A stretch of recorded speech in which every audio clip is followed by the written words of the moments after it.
Um.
All right. Let me see if I can send it to them in Messenger.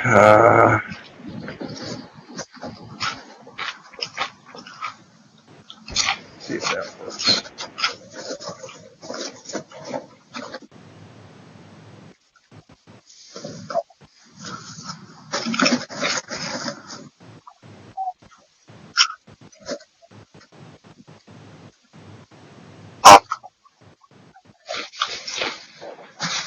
Okay, let me do that right now then.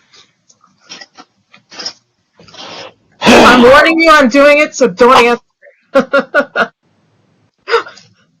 Oh, let me know if the turtle tank background's a problem. I can unplug the pump for the duration of the game.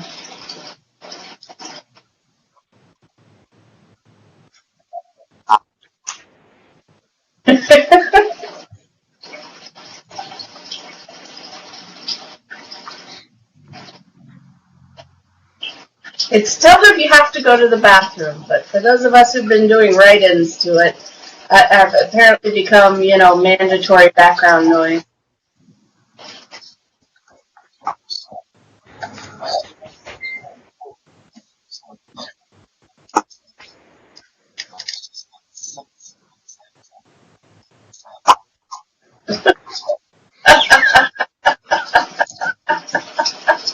Oh, here's a housekeeping thing we can do, but before we get started, who was on which runabout as you made your final leg of the journey to? I was on the one with the nerds.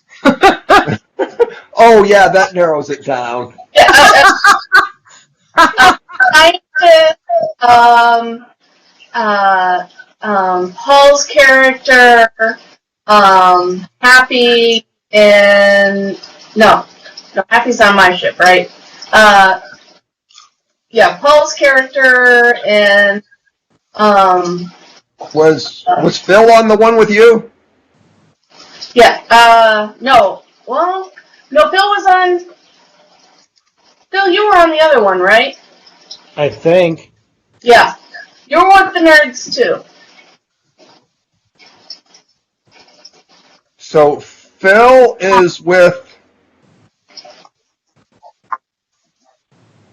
No, I'm now confused. Who's on who? No, I was on the runabout with the two doctors. Yeah. Okay, so. And I want to say that one was being flown by Happy. No, I was on the runabout with Ella, and I thought Phil was with us, and Yeah. I thought It was with you, and so was Paul Happy. was on the other one. Everyone else, Paul included, was on my runabout. Okay, wait. Darren, you were with Ella, and I thought Phil, but I'm not sure. Phil was with us, yeah. Okay. And Happy was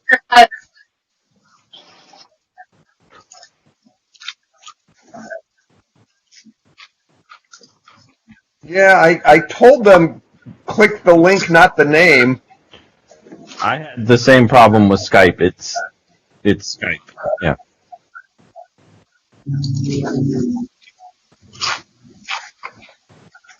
Okay.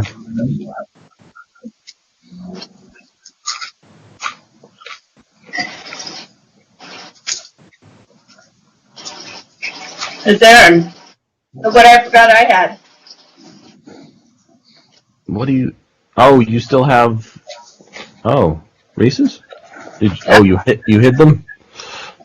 Okay, well, it's last of it now. Okay. Oh.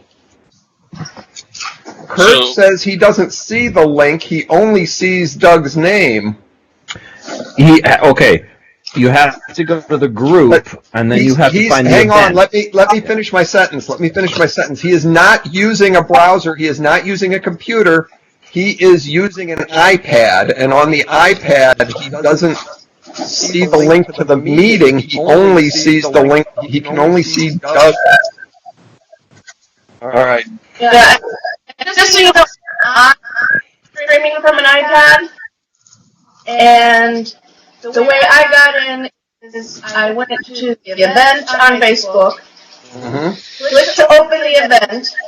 It then gives you the stupid screen because Facebook's browser is not compatible with anything.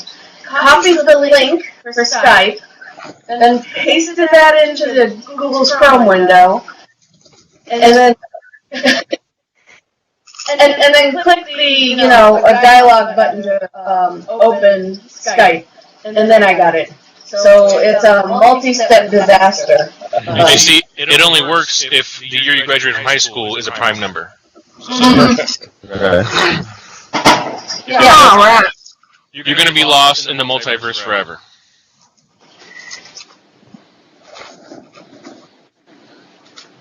Yep. I've seen I you think- join. I think you did too. There's people that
grandfather did need a point, so we got 2 of his pictures hanging on our wall. Oh, cool. One's like a really cool battle. Looks like, if I didn't know any better, I'd say it's the Battle of Trafalgar. I have a cross-stitch Afghan that my mother did that's a dragon. Ooh. That sounds cool. It is.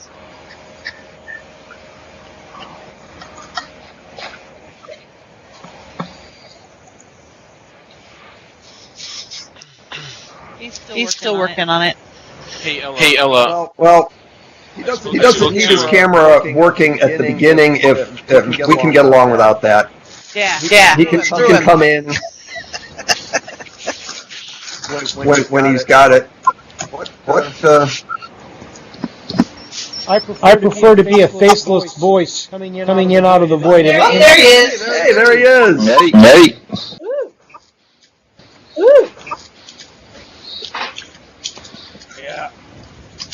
Yeah. So Ella, I spoke to Bill about working Gen Con. He definitely and he said that he definitely wants to do something for Gen Con.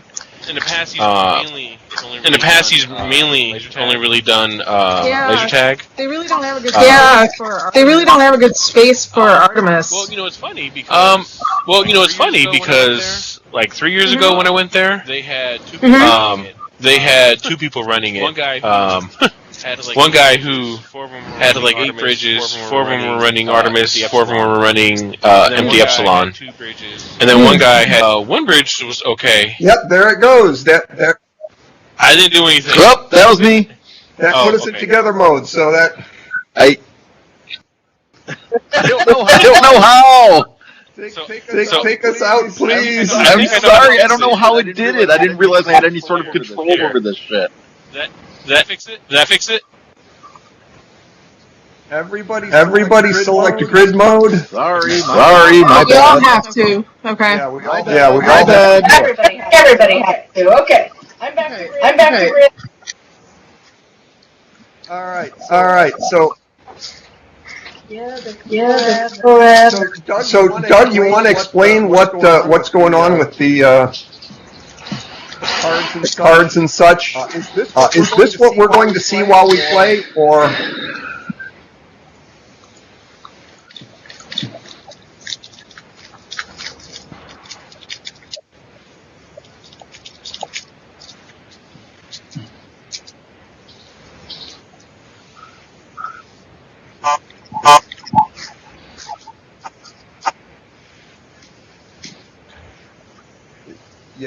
Yeah, I really can't see that.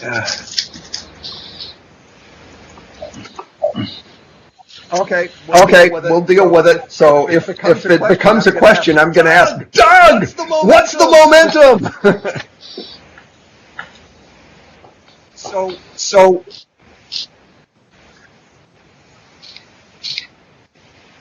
we've got a live stream this week. Wow, that's cool, Doug. Thank you.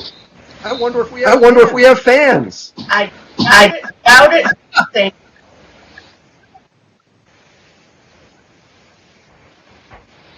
I have a ceiling fan. Does that count? Yes. Yes. Oh! Boo. But I'm phone. Oh, that might be from Vicky and I.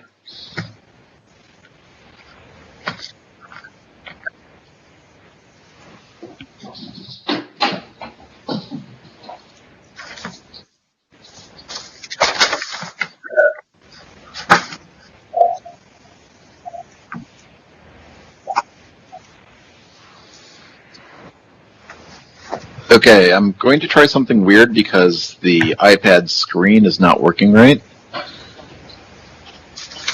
Okay, we like weird things. No, it's not working right for me. Oh, you can't see what you expect to see. The cards are. It's all. I can't see diddly. It's like that for me too. No.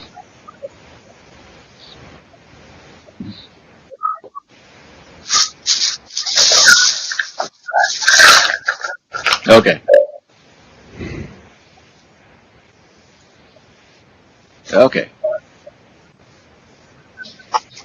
Got it. Okay. Yeah.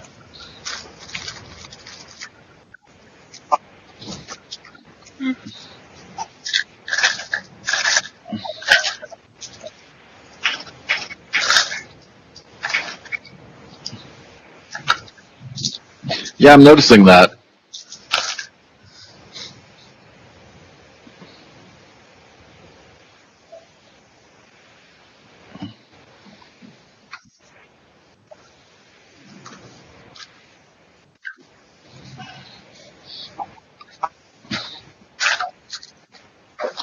Okay, yeah, I will. Let me just put that in. Okay, never mind. We'll get to it when we get to it. All right, if I start talking now, will it be something that will be captured? Lovely. All right. Welcome, everyone, to Unreality Zone Fun and Games. Currently, we are playing a campaign of Modifius Entertainment's Star Trek Adventures. Now, let's recap where we were after almost 2 years have passed since the end of the long and bloody Dominion War. A few of you had known each other before the war, and during the war, you had all had your own assigned duties and stations. Recently, the Federation chose Loaxana as its new president. 2 days ago, on your way to your new assignment at DS9, your team uncovered some skullduggery among the Klingons when House Kroba had falsified historic records of a famous Dominion War battle. In fact, you learned House Kroba had faked the entire battle to cover up their destruction of a bird of prey belonging to the great House Dagor. And now, on your way to your new station at Deep Space Nine, you know what to expect when you're assigned to a new station. Normally, this means that on your arrival, you get shown to your new quarters with little time to unpack. You get a schedule of events, including things like an orientation, a get-to-know-you event with the crew. Each of you would get a brief ceremony where they would do things like, we're going to transfer infirmary command codes to Dr. Smith. Is your name Dr. Smith, by the way, Doctor? Yes. It is Smith. Okay. Dr. and Commander Smith. Okay. Transfer security command codes to First Lieutenant Jaw. Congratulations, Constable. And you would say, I stand to relieve you. And the interim person who was doing the job would say, I stand relieved. And then there would be a party in the evening. Well, none of that happens when you get there. It's completely unexpected what takes place. So arriving in the Major sector, you see Deep Space Nine looks like a bustling port with various Federation and non-Federation ships buzzing about. You can't help but notice that there appears to be a Jem'Hadar fighter docked at a pylon. It looks somehow tamer than you remember Jem'Hadar fighters from the war. Also, you're surprised to see a Galaxy-class starship is docked there. You were definitely not expecting a Galaxy-class ship here. We'll find about to get a call. This is Deep Space Nine operations. Allegheny is cleared to dock at docking port 12. Indus is cleared for runabout pad 1. So you set your courses, which would put you docking kind of far apart from each other. You spend a minute or so headed for those destinations, and then the pilot of one of the runabouts, Happy, says, Skipper, there's already a ship parked at docking port 12. And on the other runabout, Jaw, you notice the same thing. You've docked before, and it kind of sounds like things are a mess in ops today. They're all confused. And then suddenly you get a call from Colonel Kira. This is Colonel Kira. Oh, hello, Jaw. Welcome home. I apologize. It's been a busy day here, and we're having some issues. I need Allegheny to please divert to docking port 6. Indus, divert to docking port 7. Please acknowledge message. Acknowledge. Thank you, Colonel Kira. Good to be home. Acknowledge. Team, as soon as you're on board, let's meet up. Okay, now this plan has you docking close to each other. And so now I'm going to share my screen.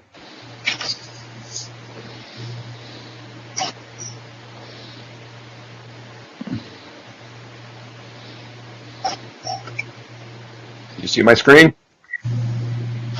It's coming.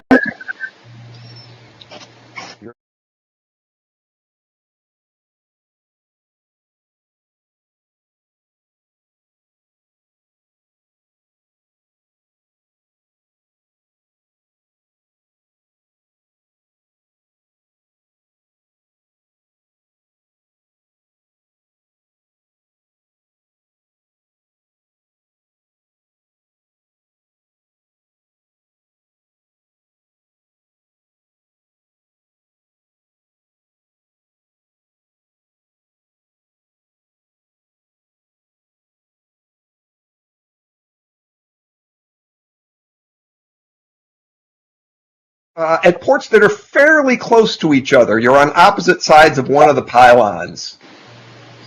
And as the airlock rolls open, the station sounds noisy for both groups. You might even hear some people running. And at each airlock, there is a Bajoran security guard there to greet you. All right. I'll go up to the security guard. Oh, go ahead, Mike. At the airlock where Droff has disembarked, there is a Genobulan woman there. And where Dr. Smith is, there's a Ferengi holding a bouquet of flowers. And both Bajoran security guards say to both groups, "Welcome to DS9. Colonel Kira urgently asked me to escort all of you to Upper Pylon 1 immediately. Please, come this way and come quickly." Is the Ferengi trying to give me the roses? We'll find out after Doug rolls the opening credits. Oh, dice. I forgot dice. I gotta go grab some dice. Grab some dice. Doug, roll credits, please. Yes, Doug.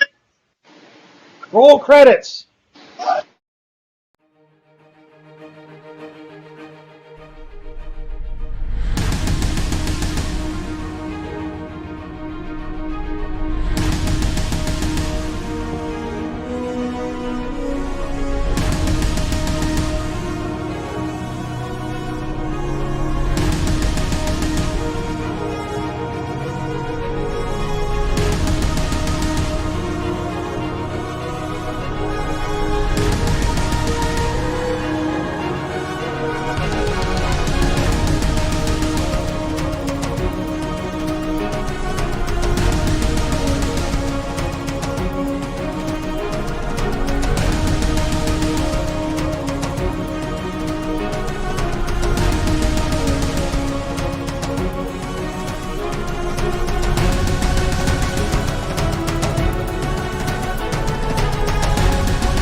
You are just too awesome. He is even more awesome than you know. We'll talk about why at the end.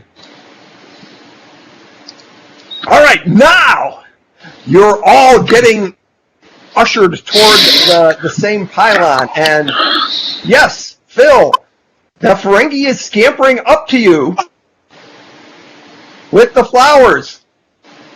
And we'll start with that. He's saying, "Starfleet human! I bring you greetings from myself, Vunk. I am a 5th-level lobbyist for the Ferengi Alliance." Seriously? That's what I know. I'm saying, seriously? He's handing you the flowers and saying, "This is the human custom, is it not, when one seeks to curry favor?" I'm just gonna like kind of rub my eyes in this, just sort of, you know.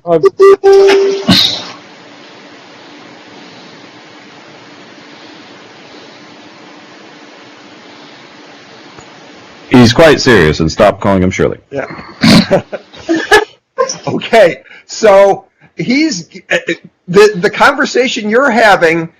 He's getting you to lag back a little bit from the rest of the group, who's rushing down the corridor among all these bustling people. We'll pick up with this conversation again in a moment. Meanwhile, Professor Droff and Paula are seeing each other for the first time in years. Yes. She takes you by the chin, moves your head back and forth, and says, "You haven't been eating your supplements, have you? When's the last time you slept? When's the last time you had a full meal? What do I have to do to get you to take care of yourself?" Okay, now this is getting uncomfortable. Yeah, my wife is laughing. The other one.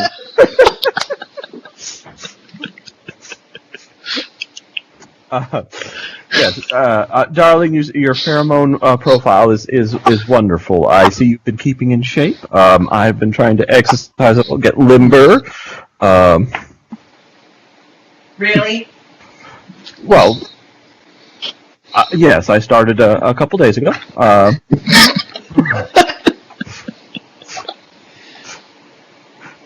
Okay, now your both groups are converging on each other near a turbo lift, or probably a bank of turbo lifts, which we never actually saw on the show.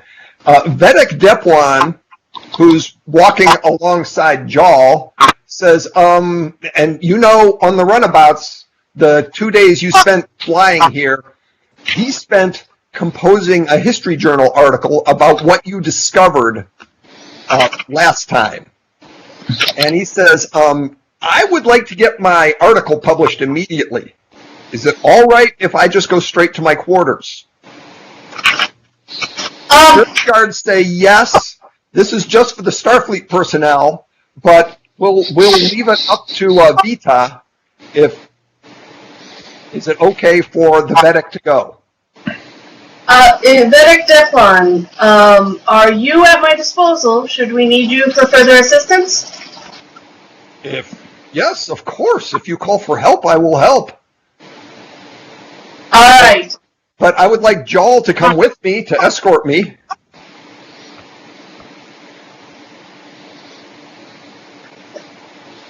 And I give. Remember, he's carrying an orb. He doesn't want to walk around unescorted carrying an orb of the prophets. I look at the. Well, Jal's not in. Now we're on the station. Jal's technically not under my command. Once I hand him over, so I assume his previous standing order applies. So he is to go with the bet. It was only the Starfleet personnel that Major Kira wanted to go. Cares about going to Upper Pylon 1. So. Okay, I excuse Jal to continue his set of orders in protecting the bet. Very well. Okay, so you two go a different direction. And now we've got people arriving at the pylon, at the turbo lift bank to go up the pylon, but Dr. Smith has been held back a little bit by this Ferengi who wants to talk to him. Okay, so, yeah. He says, I offer you free, valuable information, no charge, if you will listen to me for 2 minutes. Dr. Smith is like this. He's just like, this is seriously going to be the worst assignment I've ever had. He walks past him, and he just walks past him and heads on towards the thing, towards wherever he's supposed to go. Okay. But I have information for you! What information do you have? And you are also, you're beginning to hear some footsteps running behind you. The rest of the group probably doesn't hear it because you're behind them a little bit, trying to catch up, huffing and puffing. And you hear a chirp of somebody tapping their communicator about to come around the corner. If you hang back with the Ferengi, you'll hear what this person says. If you keep going, you won't hear it. I will hang back and hear what the guy says. Okay. So...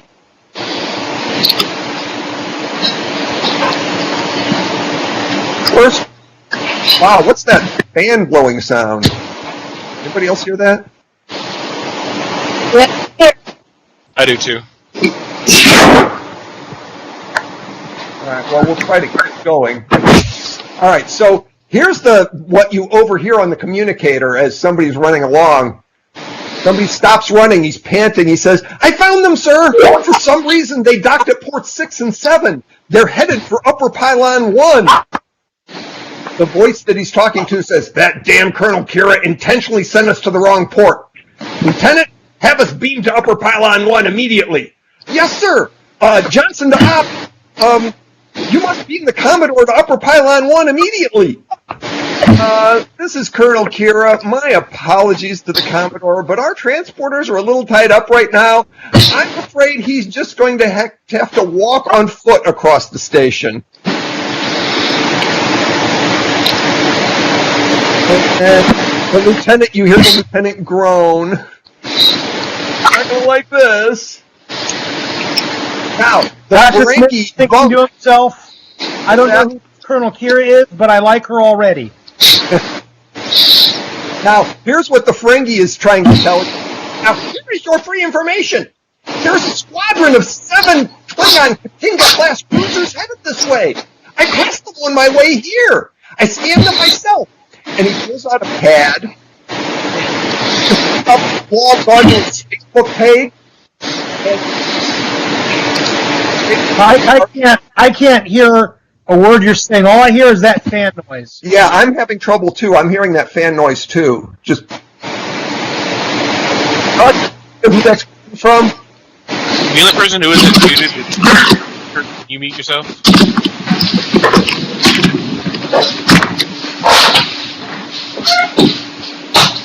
That's weird how it just kept getting louder. Okay. Wow. Is that it? I think so. It might have been. Okay. That's a fan halfway across. Was that it? Might be. We'll find out. So. Let me start talking fast again and see what happens. I can All hear right. you The much better. Ferengi says, "Here's your free information. There's a squadron of 7 Klingon Katinga-class cruisers headed this way. I passed them on my way here, and I can't pulls out a pad and he holds it up for you, and he logs into his Facebook page. And he is standing, there's a picture of him standing on the bridge of a starship in front of the main view screen, and he's took a selfie of himself in front of this image of these 7 Klingon cruisers being towed by civilian tugs. And he said, "That's your free information." So is Professor Droff a friend of yours? When you ask him for a favor, he gives you a discount? Okay, Mike. Again, I didn't hear it. What you said. What he just said. Okay. I'm trying. It doesn't respond well. He's on an iPad. We'll have regular cameras on our regular computers. Basically, I only have the grid view with no options. Oh, there, I just closed it. No. Okay. There you go. You're crystal clear now, Mike. So, is Professor Droff a friend of yours? When you ask him for a favor, he gives you a discount?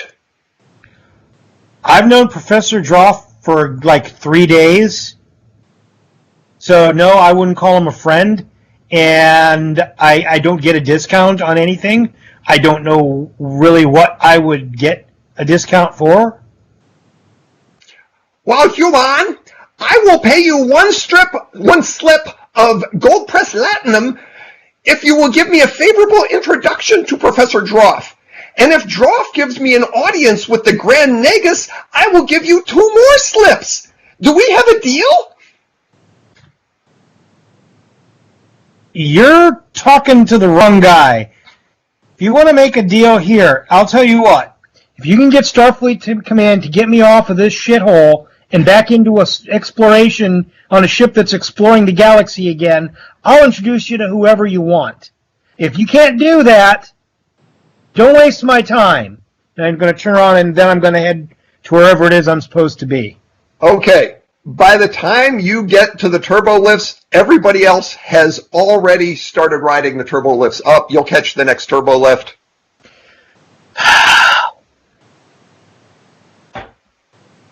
Yes, Professor Droff is trying to remember, do I have any pull with the Grand Nagus?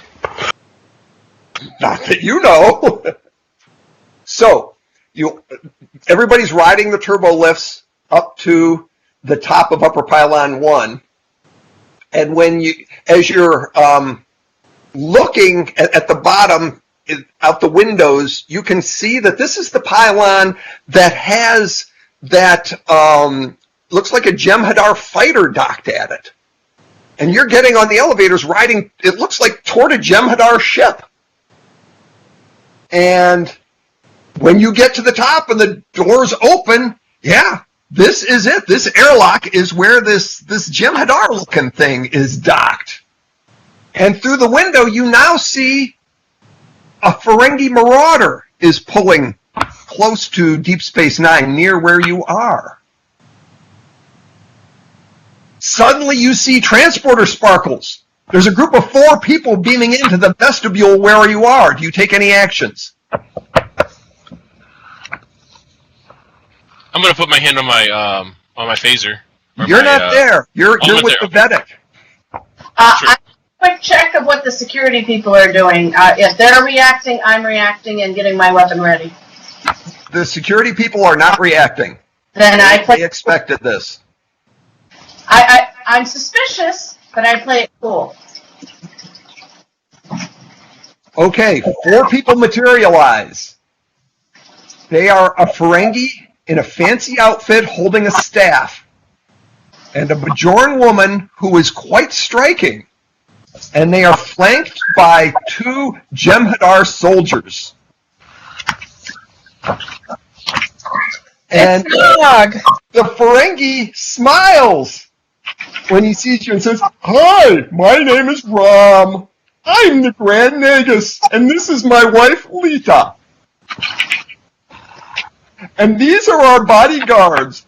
I call them Gorma and Gander because they're so cute." And he goes over to Droff and says, "Are you Professor Droff? I am so glad to finally meet you. I am here to thank you." Well, I'm thanked then. I'm so glad you are familiar with whatever I did that you're thanking me for. Well, before the war, you rescued some passengers on a Ferengi ship that had crashed inside an alien hive and was being slowly digested. One of those passengers was my ex-wife, Prinadora.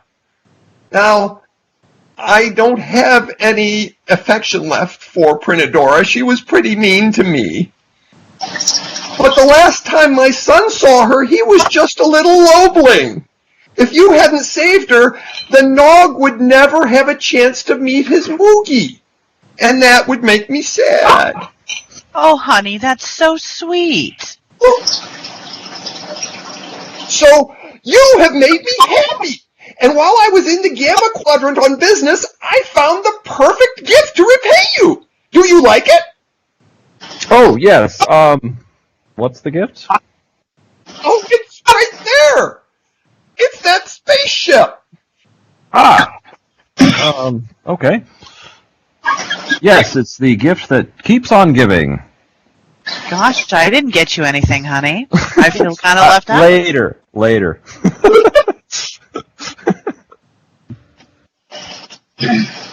So, anybody want to comment on what you're looking at? Yeah, it's not a Jem'Hadar fighter, is it? No, it's not a Jem'Hadar fighter. That's a Vorta science vessel.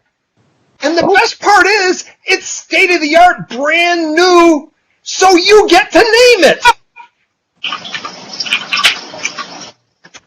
Interesting. Am I here Okay. for this? Do I Yes, you're getting there now. Yeah. do I hear the part about naming the ship? Yes, you hear the part. You guys get to name this ship. It's yours. I'm gonna vote that we name it Desmond. And then he says, "Would you like to know how it works?"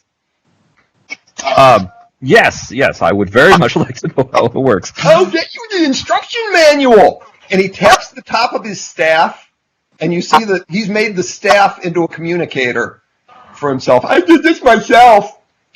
And he says, "Oh, Dragoon, it's time to unlock the ship and come out." Okay, Mike. At this point, because again, I have spent the last 5 years on the exact ass opposite end of the galaxy. So I know that the Jem'Hadar are a thing and that there was a Dominion War, but I had nothing to do with it.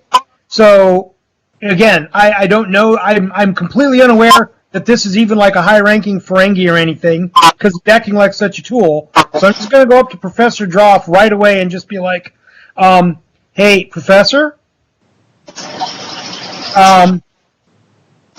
Yeah, so there was this fellow with these kind of big ears who wants me to introduce you to somebody, and he says that there's Klingons on the way here, and I think he wanted to bribe me, but I don't know. I just thought you should know about it." Oh, okay. You said Klingons were on their way. Yeah, that's what they told me. I'm guessing this is not of the friendly variety. The inference I made was that no, indeed, they are not friendly. Okay. He seemed rather eager to tell somebody, and he seemed to think this was worth a lot of money, and he offered me like gold press latinum if you could introduce him to the Grand Nabob or something. Grand Nagus, yes, he's right here. Oh, hi. You're a very popular person, apparently. Yes, I have been ever since I became the Nagus. Yes. Okay. Nabob, Nagus. Sorry. Yeah. Sorry. What is it, Neela? I let my hand fall pretty heavily on his shoulder. And I say, take a bow. And apologize. You say that. Is that an order? That's an order. Yeah. I'm going to take a bow. I'm going to bow to her and say sorry, and leave. And then I'm going to walk away. Which way is the sick bay? Yes. Well, hang on a minute. Yes. A lot of other things have happened. So, Kurt, you had a chance to respond to the communication. It's going to take you a few minutes to get there, but you can answer the Nagus. This would be the first time you hear your voice. Yeah. Yes, you hear out of the communicator. Yes, Grand Nagus, I will be there in a moment. Okay. Yes, Rom, this is obviously a very very expensive, very interesting gift you've bestowed upon us. Is there any other fee or something else that we owe you for this? No. Just, if you discover something with science, tell me about it. Okay. And now the Phil, you may be making your way to the turbo lift or whatever. The turbo lift doors open, and two Starfleet officers emerge. One is in a Commodore's uniform. The other is wearing science blue. Happy Kucharski smiles when she sees the Commodore. Why am I not surprised? These are not people that I'm familiar with from my past experiences. No, Neela has a chance of maybe being familiar. We'll get to do a die roll in a minute. The Commodore says... One Commodore in the station, that's not hard to guess. Commander Vita, I am Commodore Scharnhorst. This is Commander Northinger. Where is the Vedic? Isn't he with you? Now, Scharnhorst is a flag officer, so you should recognize him. You can roll. You've got a difficulty 3 roll. All right. So you don't have any momentum built up, but you can add threat if you want to roll 3 dice. Otherwise, roll 2 dice. You got 1 success. Okay, 1 success. You recognize him as the captain of the USS Champion, which is a Galaxy-class ship. That's probably the ship that's docked down there that you passed on your way in that was unexpected. And that is the one bit of information you got out of your memory from that. All right, now, Droff, you get to roll. You recognize the name Northinger. I need you to do a Reason plus Science, difficulty 1, to remember why you recognize his name. So Darren, you got 2 dice? Yes. Reason plus Science.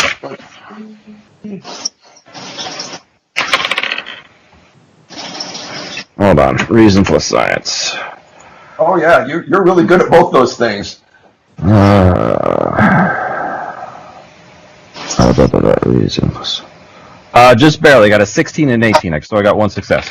So you got 1 success. That's enough to remember that many years ago, back when you had only 1 PhD, the first person to ever piss you off by citing you in their work was a student's thesis that used your research to support what was, in your opinion, a very, very poorly conceived theory.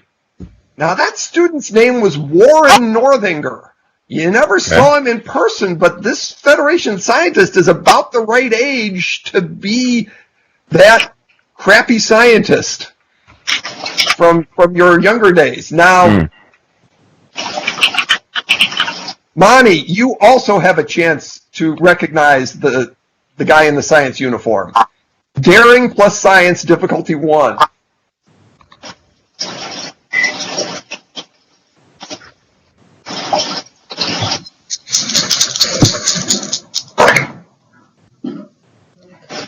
I rolled a 6 and an 8. Ah! Okay. Doug, she generated 1 momentum for the team. She only needed 1 success. Woo! Got 2. So 1 momentum on the board. All right. Back on Earth, this Patak challenged your analysis of the Cytherian database. You obviously understood it better than he did. And you're not a scientist, and he supposedly is. But not a very good one. All right. Now, right now, you two are the only ones who know what you know. You haven't communicated it to the rest of the crew. Or actually, you 3 all know a little something, but you haven't communicated it to any of the others. So, Scharnhorst is here belly aching and blowing smoke and stuff. Anybody going to do anything before he blows his next puff of smoke? I think we should check out this ship before the Klingons show up.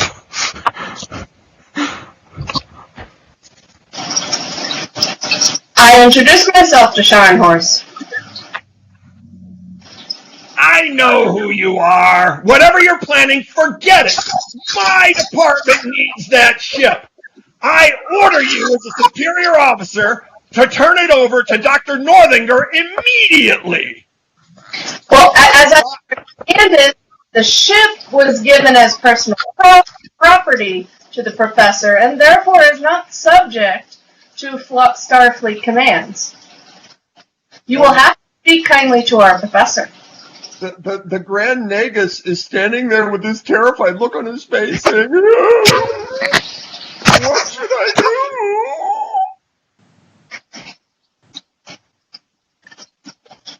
Professor? You're muted. Oh, I'm sorry. I'm sorry. I'm not following very well. Mr. Grand Nagus? Yeah? It seems to me that you're the one that had possession of the ship, and you're the one that generously gave it to my husband as a reward for saving your ex-wife. It seems to me that you would be able to tell the Commodore here what your intentions were with the gift. I'm certain that your intentions weren't to give the gift to Starfleet, but directly to Professor Droff. Is that correct? All right, and now it's Scharnhorst's turn. He shouts, "You're going to turn that ship over to Northinger, or I'm going to bust you all down to scrubbing saurian waste extractors." And he just used a talent. He's doing a social attack. He is attacking Vita, Mani, Droff, and the Grand Nagus. And oh wow.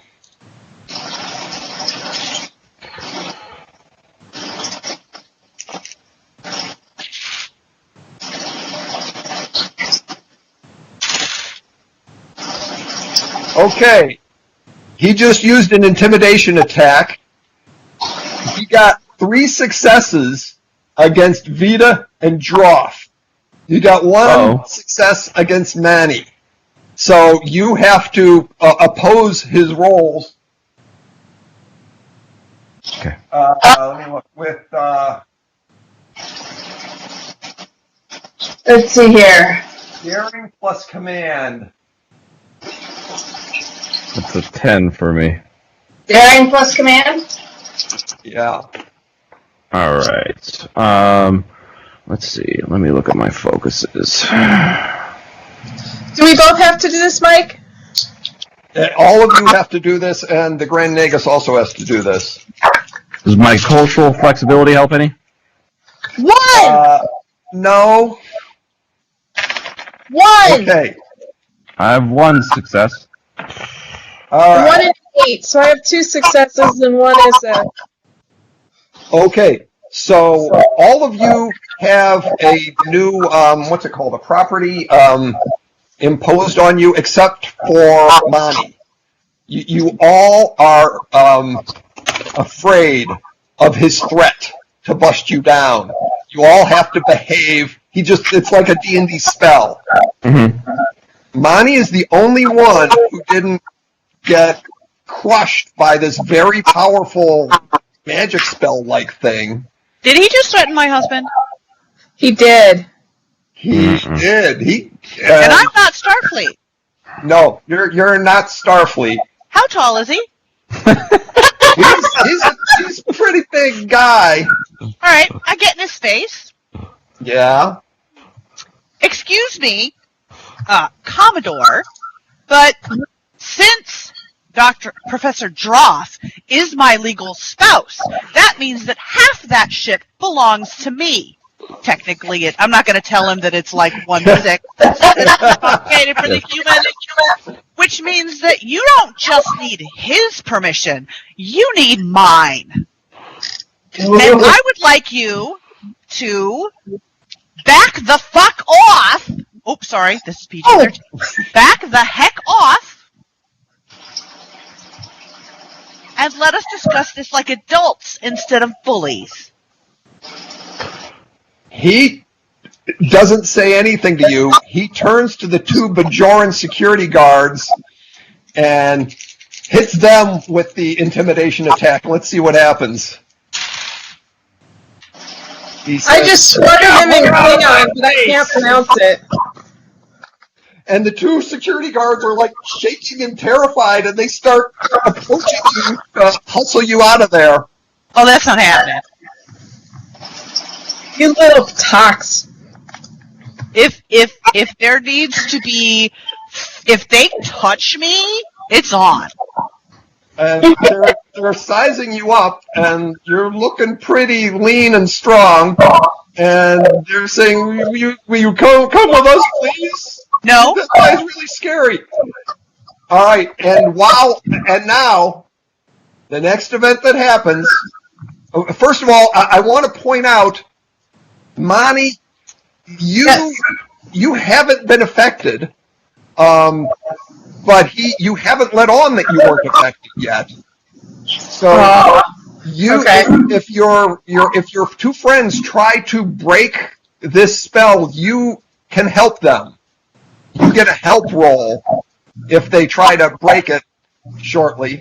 But I'm going to burn a threat now, Doug. Actually, I had to burn a couple of threats. I burned 2 threats when I burned 4 threats already, and now I'm burning a 5th threat because something else is about to happen.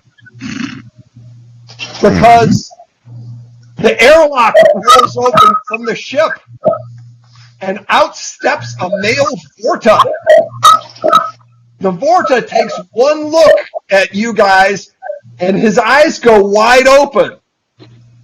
Then he shrieks, and he starts having seizures. Tom says, "Dragoon, what's wrong?" And the Vorta collapses on the deck, trembling. It looks like his life is in danger. Is there a doctor in the house? What? Why? Yes, there is a doctor in the house. What do you do? I'm going to do doctory things. And other players can react too. What would you do in this? What would you suggest? I'm immediately going to walk over there. I'm immediately going to go over there and assess the situation. Okay. I'm going to see that the goons don't interfere with him. Insight plus medicine. Okay. I just want you to know that rolling the dice is almost going to be a formality because that's pretty goddamn high. I'm a very good doctor. So I have an insight of 11 and a medicine of 5. That is really good. Yeah, doctoring is kind of my thing. How many dice am I rolling? You're rolling 2 dice unless you're going to use that momentum or give me a threat. Or if you have let's see if you have a focus that would apply.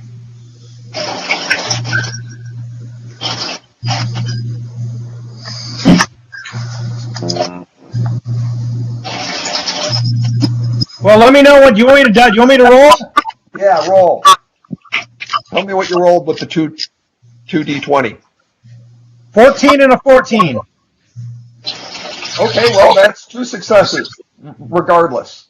So, yeah, this you don't know Vorta physiology really well. This is actually your first time seeing a Vorta, but this patient is unresponsive and in very bad shape and probably needs to be in a medical facility.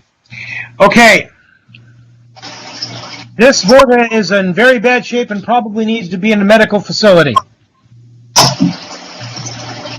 Where's the nearest medical facility? Is there one on the ship? You know what? It's funny you mentioned that. I've been trying to find that out for myself. Yeah, you were coming here to take charge of the infirmary. Of course, they haven't transferred the command codes of the infirmary to you or anything like that, but there is an infirmary here, and so I'm technically not the chief medical officer yet. Not yet. Okay, There's glad an you told me that. interim That's medical very important. That was very important to what I was about to the wise ass move I was about to make. So I'm glad that you let me know that, because otherwise I would have gotten myself in a lot of trouble. Well,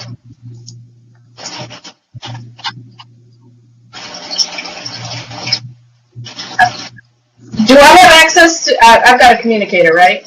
yes, you have a communicator. So I open a line to the bridge and say, we need emergency medical transport. That is the correct thing to do. Transport you where? Our boarder guest needs transportation to the medical bay, and your incoming doctor needs transportation as well. All right. So how many? What I'm listening for is whoever communicates. How many to transport where? Oh, is it the okay. infirmary? Yeah. 2 to the infirmary. Okay. So those 2 go to the infirmary. Oh, this causes an interesting thing. All right. So the Commodore says, I got to find that Vedic. Northanger, you take over here. And he storms off to the turbo lift. And Mike, I didn't totally understand where Novetic and I went. I understood that we were going with everybody else. We went to the Vedic's quarters. Okay, I see what you're saying. All right, cool. And the Commodore thought the Vedic was going to be with these guys. Commodore off to search for him. And now you're left with this guy in a science officer uniform. You're kind of afraid of the Commodore, but you're not afraid of this guy. Which is going after, sir? So anybody know how to get into the ship we're supposed to take possession of? What do we do? Who said that, Mike? The science officer. Okay. Northanger. You're muted, Vicky. Yeah, we can't hear you, Vicky. All right, who was intimidating us I didn't think we earlier? were going to be taking possession of anything. Am I still here? Have I been beamed out of there? You've been beamed out. You and the Vorta are in the infirmary. Okay. Okay, well, I'll wait. We'll get to you in a minute. It was super right. slow. Sorry, GM. Yes, well, what is everybody going to do? I really need to know what mostly Darren, Ella, and Neela do right now. Okay, well, okay. We were given a ship. Rom, the Grand Nagus, gave it to us. Who was intimidating us? The Commodore, who just stormed off. Okay. Commodore, what was his name? Scharnhorst. Okay. Okay. Well, someone just gave me a science ship, and that's like big shiny. I'm gonna go see if I can get onto it. Is it locked? Yeah, the door's locked. Oh, okay. Did Rom tell us how to get into it, or is he still there? The engineer that was on the ship just went to the infirmary. Right. He's the guy okay. he's supposed to teach you how to use the ship. Oh, okay.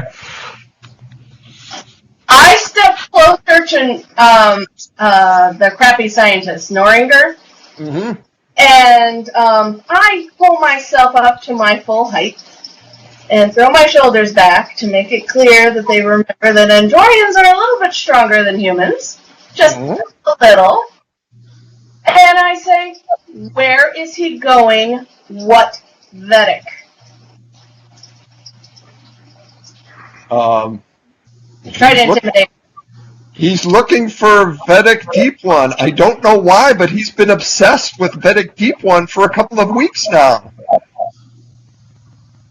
Alright, I need somebody to go find where Vedic Deep One is and provide backup now, please. Who's available? You know who the Vedic is with. You can call that person. Oh, yes! I call the person who has been on my ship! All right, so Heads up! Vita and Chawl, you're having a conversation by communicator now. Okay, Is the Vedic secure? Mike, is the Vedic secure? He's in his If that's up to you. Yes, you have taken him to his quarters, and he is filing his report. He's all excited to be rewriting the history books about that famous battle with the Klingons and the Dominion, and he's submitting the report right now. Okay, great. Yeah, he's secure. He's in his quarters right now. Working quietly in his quarters. There is a very unpleasant gentleman heading your way who has a lot of Starfleet brass on his shoulder. I recommend you pretend not to be home. Okay, we can do that. Thank you for the heads up. All right, you're going to say, is anyone going to say anything to Northinger? I'm sorry, who's Northinger? He's the crappy scientist.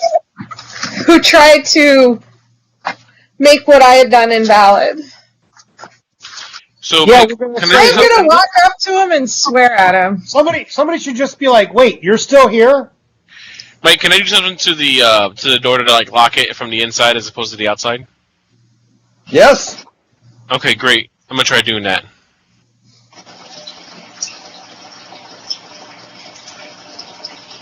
All right. So I'm gonna go up to him, look him straight in the eye, and I'm sure I'm gonna pronounce this wrong. I really want to say it. What is it? Okay. Nit Yalagachukov. Sounds bad. That sounded pretty brutal. I You assume want to know what that is in standard? Sure. Let's go fuck yourself.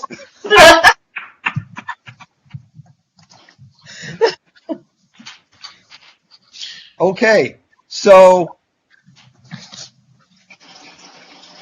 now let's move to Phil in the sick bay, in the infirmary. You materialize in the infirmary.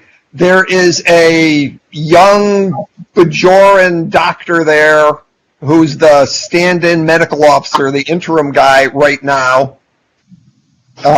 He was probably working on somebody's ankle or something like that when you materialized with this trembling Vorta. And he's like, oh, What does he do when he sees us come in? When he sees us beam in? He says, well, obviously this is an emergency. Take him to bed number 3. Oh, I'm gonna be like, "Hi, I'm your new boss. We have a problem here." Apparently, yes. What happened? I don't know. It's what we're here to find out. Okay, so do you take him to bed number 3? And Mike, we don't have time to take him to bed number 3. This is serious. Yes, I'm going to take him to bed number 3. okay. All right. So make another medicine plus 2 dice, 2 dice. 14 and a 2. Okay. Success again. All right. You have figured out. Feel free to come up with your own technobabble for what you think you need to shoot him with in the hypospray department. Do we have any arsenic here? It could be arsenic. No, do we have any arsenic? Probably. I'm going to need 30 cc's of arsenic and a hypo spray right now. Okay. They give you 30 cc's of arsenic and a hypo spray. No luck, hemlock.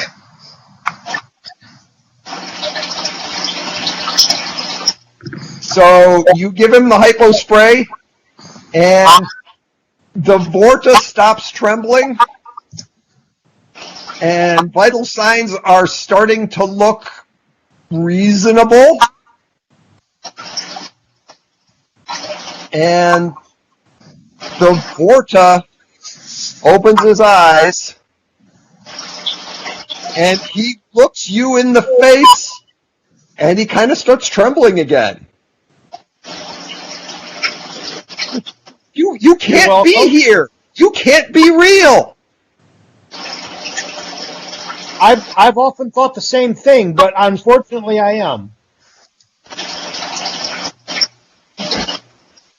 I've seen you before. I saw several of you before. How can that be? Well, let me ask you something. Have you been eating a lot of stuff with a lot of lipids in it? Because that has hallucinatory effects on vortophysiology. At least that's what it says in the medical textbooks. Says, I saw all of you in a dream. Just a week ago, when I was on my way here with that ship, I dreamed about you. How can that be? Well, my first response is you've made some poor dietary choices, and they're catching up to you.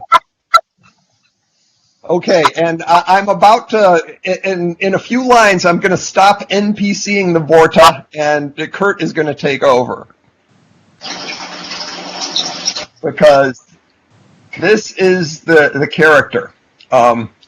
He's going to tell you about the dream.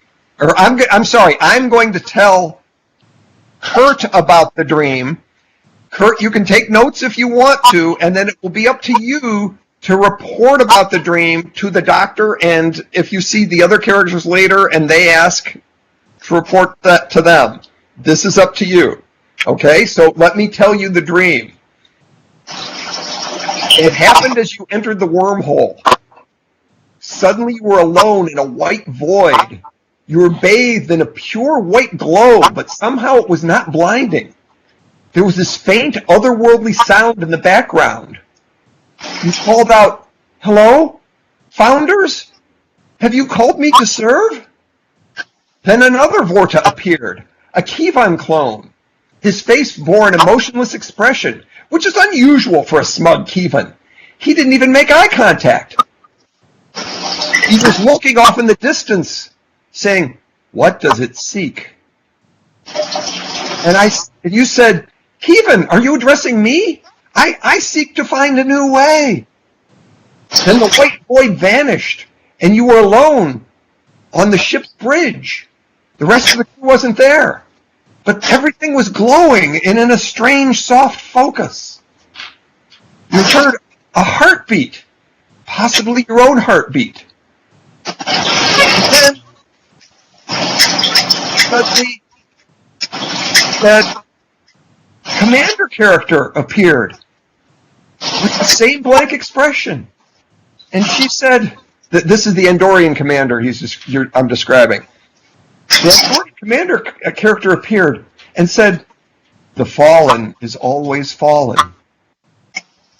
And you saw a vision deep underground, and your view was moving upwards through the ruins of an ancient castle or buried fortress, long buried for centuries.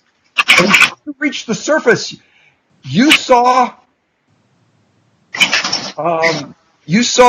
the doctor here, Dr. Smith, standing above the crumbled ruins.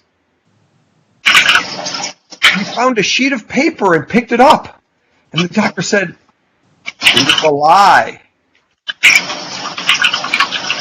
And the half Klingon appeared, took the lie from him and folded it as the doctor found another one. And the half Klingon character said, "It is strong,"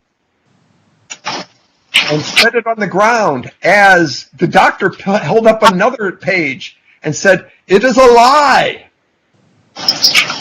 And the half Klingon said, "It is prominent." And you saw that all of these pages with lies on them were forming a new structure above the ancient ruins. On and on, there seemed no end to this towering fortress built of these pages. It seemed to be reaching dizzying proportions that you could not comprehend. And then Professor Droff appeared and said, "It is not linear." A tiny flame ignited at the bottom of the structure. And then a wind blew the structure over. And then a rain fell. And the burning, tumbling structure became soaked and collapsed and became part of the old ruins. Then all of the characters turn to you, and now you know they are addressing you. And they say, one says, "Be the flame." Vita says, "Be the flame." And the doctor says, "Be the wind." And Manny says, "Be the rain." And Droff says, "Be not the lie." And then you were back on your own ship. You saw all those characters a week ago. All right, now you can feel free to tell about your dream. You are now running the character.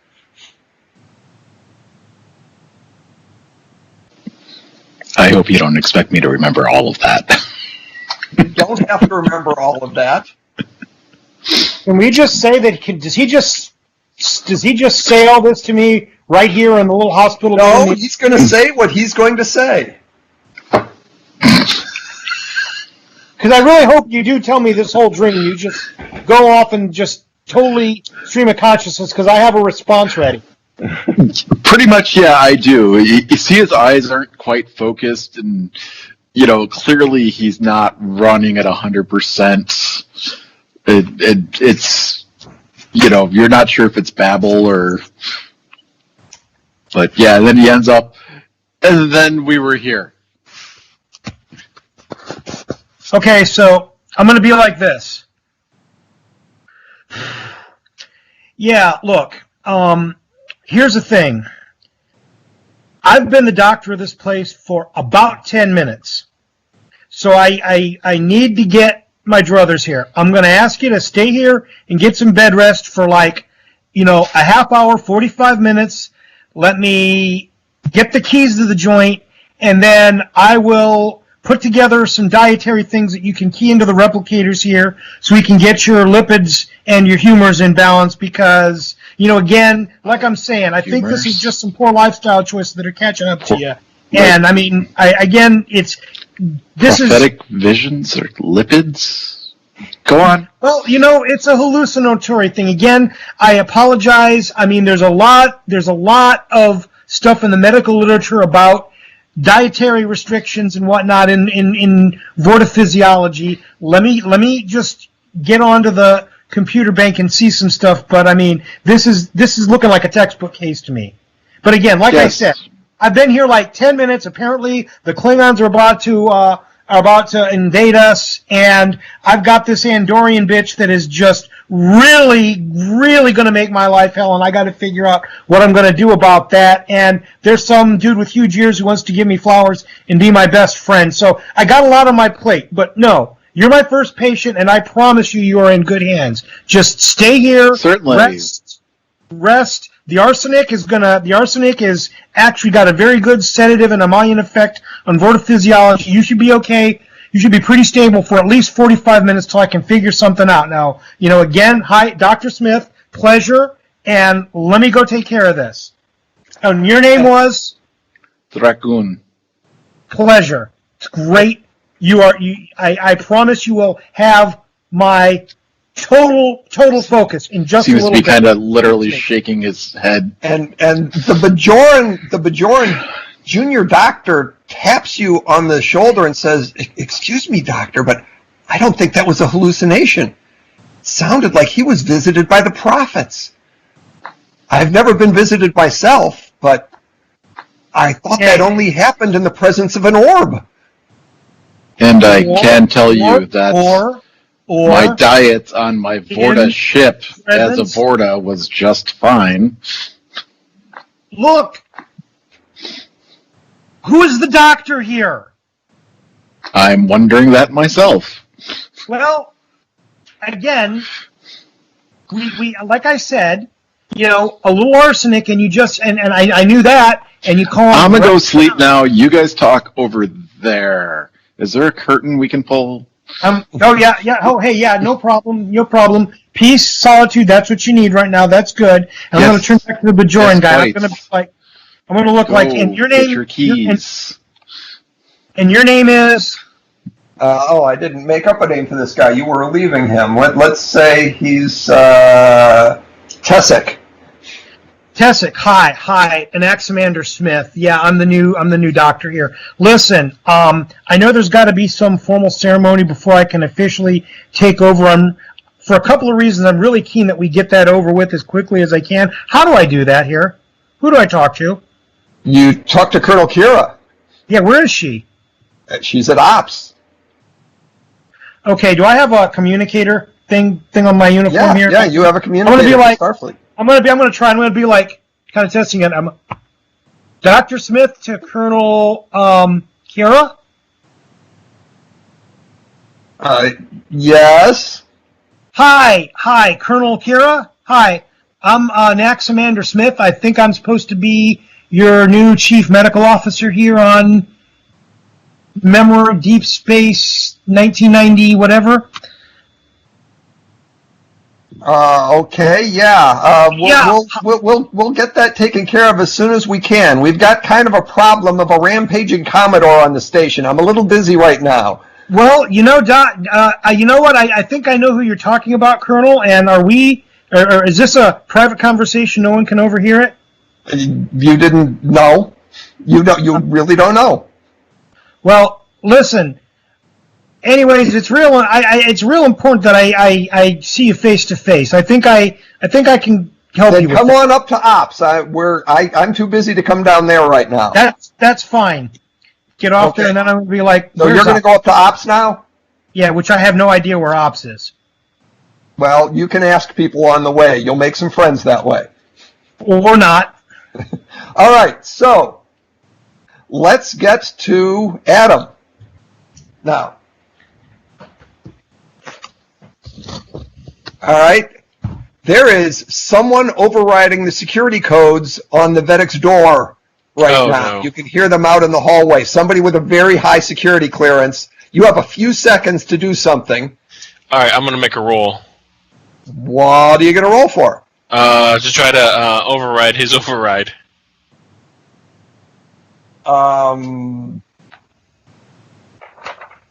Okay.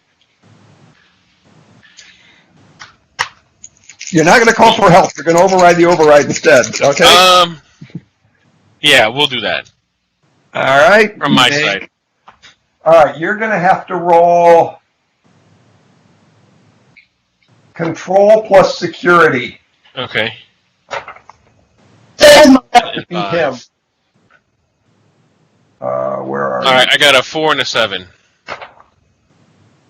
Oh, yeah, that's pretty good. All right, let's see what he gets. Oh, you tied him. Really? Wow. All right, so he's going to, well, whoever it is going to get in soon. Okay. So then, in that case, then if I think he's going to get in soon, then I'll go ahead and call for help. All right, what do you do? I alert ops. You know what? I'll call like you know, the nearest Bajoran guard. He can help me out. All right. You're going to call a guard on your communicator. Yeah. Mm-hmm. Try and like call the security office and say I want to talk to the nearest guard. That's right. Yeah. All right. So, security office answers. Constable Eduk here. Hi, Eduk. Yeah. What do you need? Joel.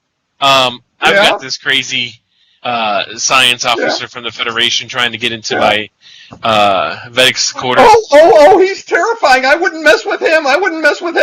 Yeah, can you do something no, about no, maybe no, and he hangs up on you. All right. Door's opening now. Okay. All right, and what do I see? You see this Commodore come storming in. Uh-huh. And he's looking around the room, and he sees the orb case, and his eyes start glowing. Okay. You have 5 seconds to act. Okay. So, it's 4, I'm going to pull out my gun and say, I need you to stand right there. 2, Please stop. 1. Okay, he's firing a blast out of his belly at the Ark. I just got Jadzia, didn't I?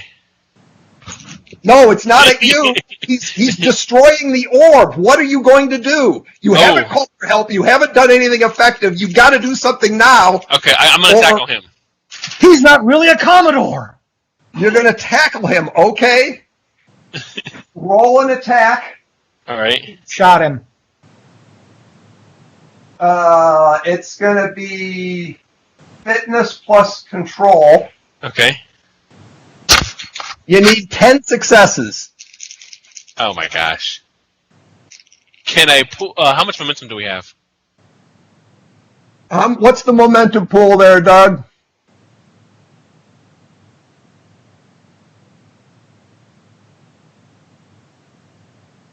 Yeah. So. All right, I'll use momentum, and we'll see what happens. All right. Oh man, I got a 20 and a 17.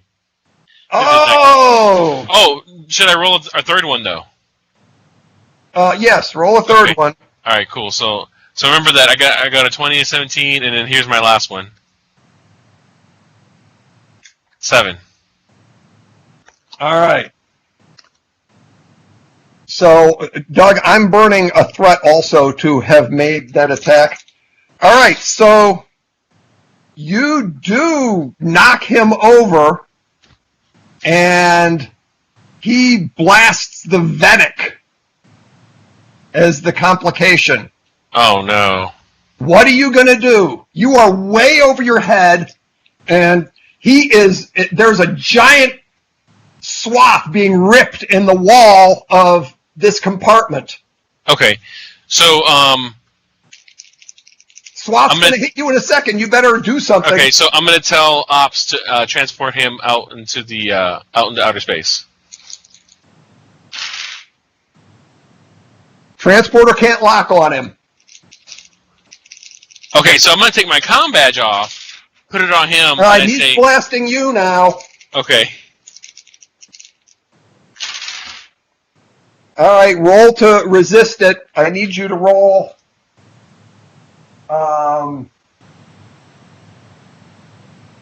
Fitness and security. Okay.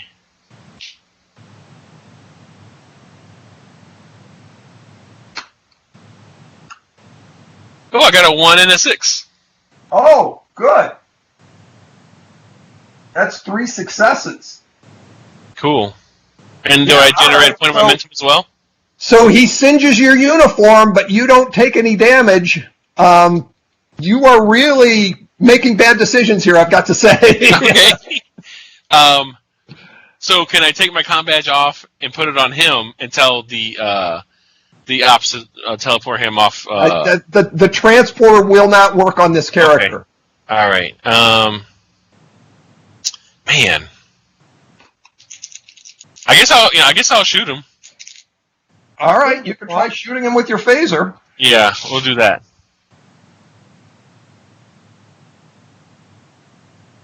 I got a 7 and a 10.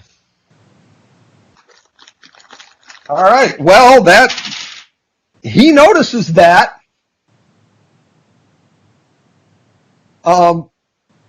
You can tell you are losing this battle. Right. You are losing this battle very, very badly. And the entire station will be destroyed if you keep making these decisions. Okay. Who can I call for help? So no pressure. Yeah. Yeah. Yeah.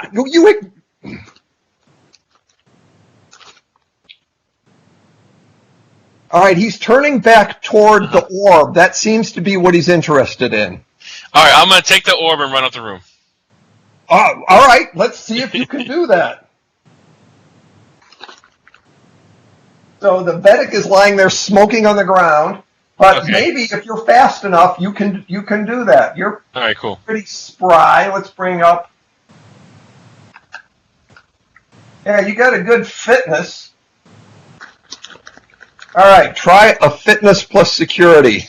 Did I gain momentum when I got that 1? No. Okay. I got 6 and 18. All right. Let's see if you've got any. Well, no, 6 won't do it no matter what. All right, you've got the orb, and he's stopped blasting. He's getting ready to chase you. Okay. You're going out into the hallway, I guess. Right. This super monster is pursuing you. Okay. Holy I'm gonna shit, go. Adam. Get on your comlink and just say, hey, help me. Crazy shit is happening. Everybody running. So I'm gonna run Yeah. down to the nearest turbo lift, and at the same time I'm gonna hit my All combat. right, you're gonna call someone. Okay. Yes. Uh-huh. Yeah, and I'm gonna say, Who by are you the calling? profits, we'll do ops, and because apparently security wasn't helping out, or should I do somebody on my team that I joined?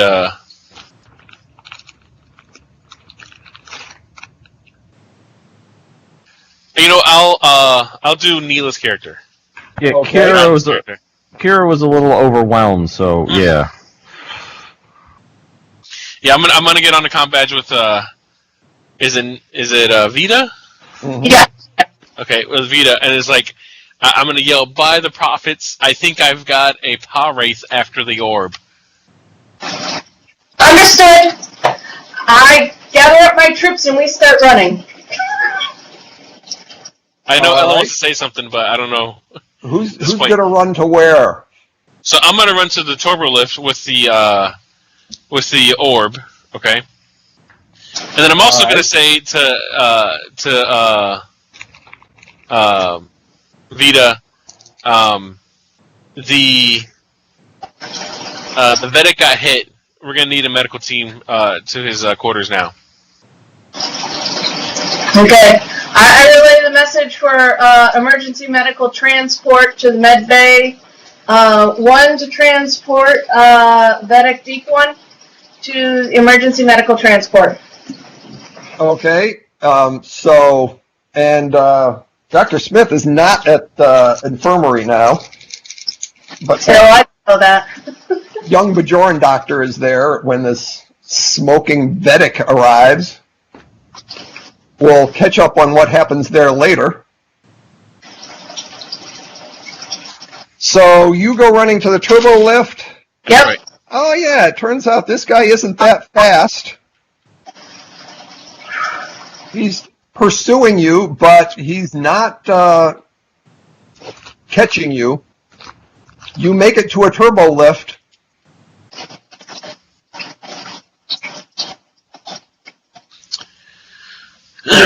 Where do you go? All right, I say, Vito, where do I take this? Where do I take this? This orb to? The temple? That's what I'm thinking. The temple. I mean, does the temple got shields? Okay. I trust your judgment on where's the safest location. And Vita, I need to ask, who are you taking with you? And you can stop sharing your screen there. Oh, thank you. Joel.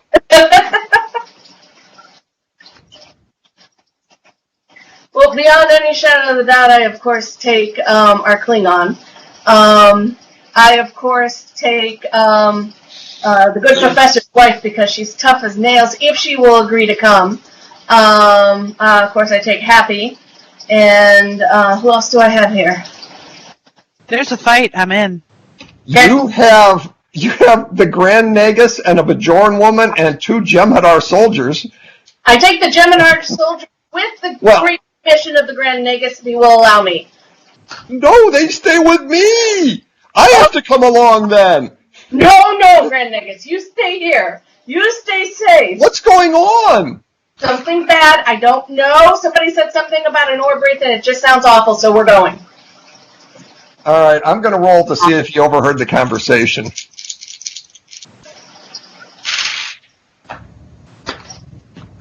Did I hear something about paw wraiths?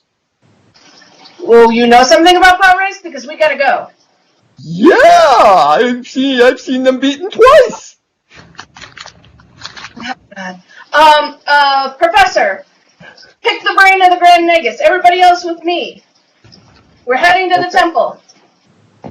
Okay, that's a good plan.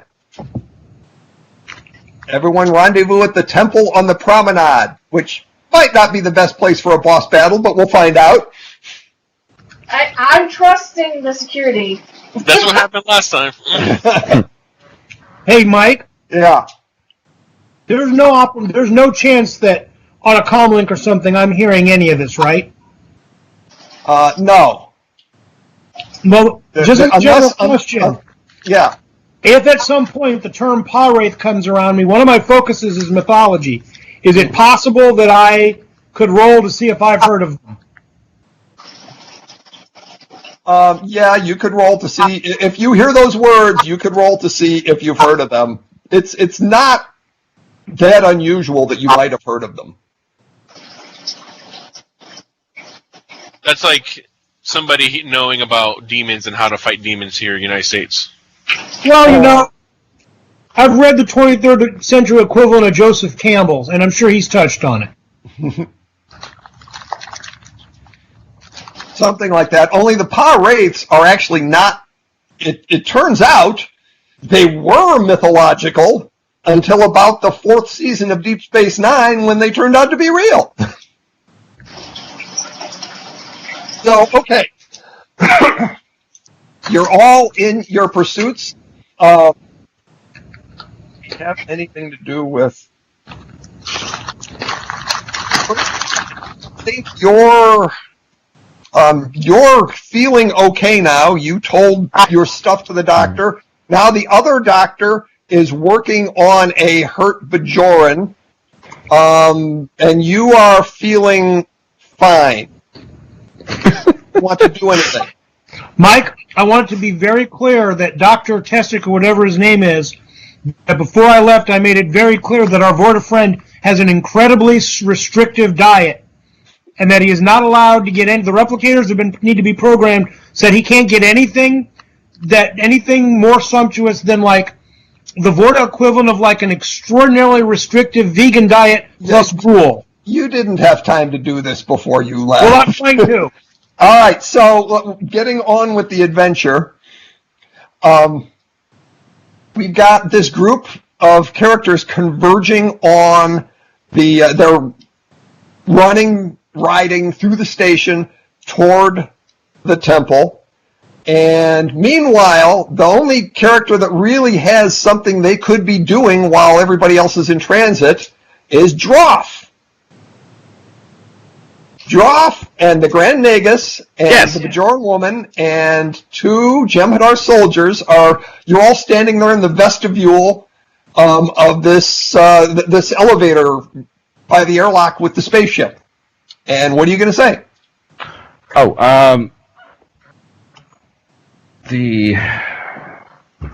Okay, so Rom is the Grand Negus. He gave me a ship. Okay. Where did this wonderful ship come from? No. You're supposed to be quizzing about the race. The what? The Paw Wraiths. Ask about the Paw Wraiths. The Paw-Wraiths? Oh, okay. Oh, yes. We had Paw-Wraiths on the station twice. Oh, twice? Yes. Okay.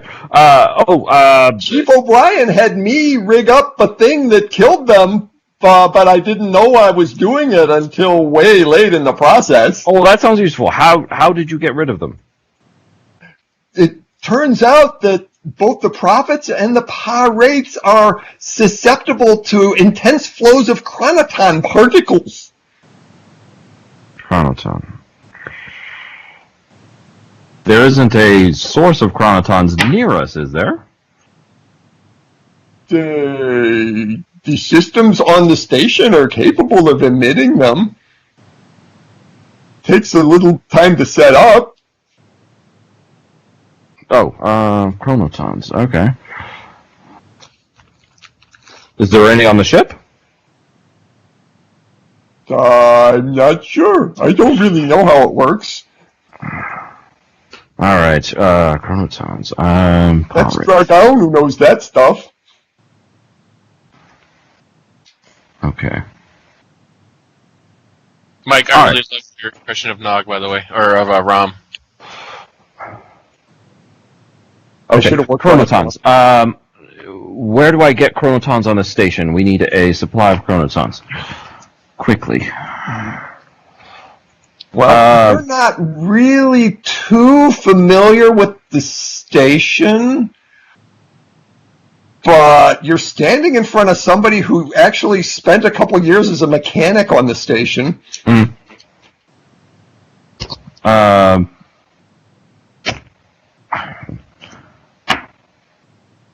Okay, well, where do we get some chronotons? Well, I think from the third trunk of the auxiliary manifold of, and he describes a technobabble way that it probably could be done if an engineer went there to do it. And by the way, you do still have an engineer at your disposal. Okay. You still have Martin Brannigan. Oh, okay. What, as an NPC? He's either with you, Darren, or he's with Neela.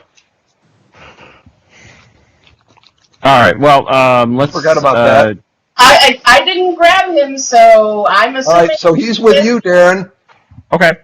Well, let's go get some chronotons. Let's rig up a containment chamber and see if we can siphon them off. Well, how are you going to get there? Running. Okay.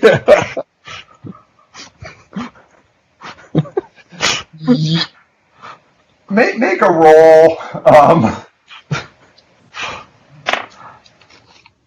3 and a 6. That's a pretty good roll. This is going to be maybe daring plus security. Yeah, 3 and a 6 will make 2 successes. Okay. This might be worth calling Colonel Kira about.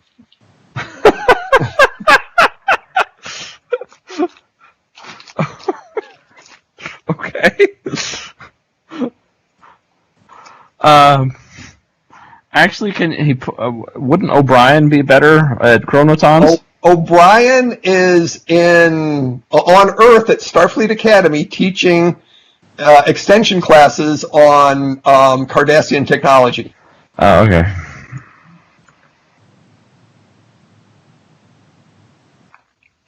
There are a few characters here from the show. Kira's one of them. Kira's the only one that you've heard her voice so far. All right, I patch a call through to Kira. We need a supply of chronotons ASAP. What's going on? Apparently some paw race has been let loose.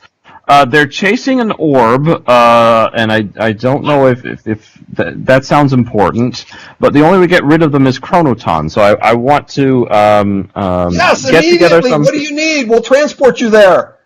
Okay, we need a supply of chronotons in a containment vessel that we can put them in. Yeah, whatever. Okay, Engineering would be good. So, Rom is telling you where you need to get transported. Okay. Do you want me to go with you? Actually, yeah, sure. Why not? Okay, guys, let's go. So, how many to beam? You've got. We have his wife, Grand Negus. 2 Jem'Hadar, an engineer, and a scientist. Are all of you getting transported? Can they do 6? Or is that too much? The place that he's describing is basically a Jeffries tube. Oh, okay. So if it's going to be 6, he's going to transport you to the entrance to crawl into the Jeffries tube. If it's going to be just 1 or 2 of you, they could put you straight into the Jeffries tube. Which do you want?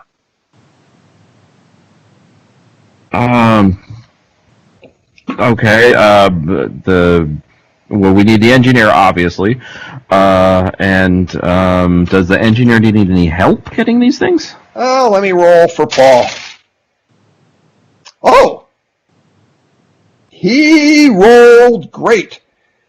He thinks he completely understands what Rom just told him. Okay. Yeah, I can do this. I'm a really good engineer. Okay. Then one to beam to the Jeffries tube. Then beam him back when he's got the chronotons. Okay. Well, no, he wouldn't have the chronotons. What he would do is he would rejigger, bypass, cross circuit, and emit the chronotons right there from into the station from that spot. All right. So, Jal, you have reached the temple.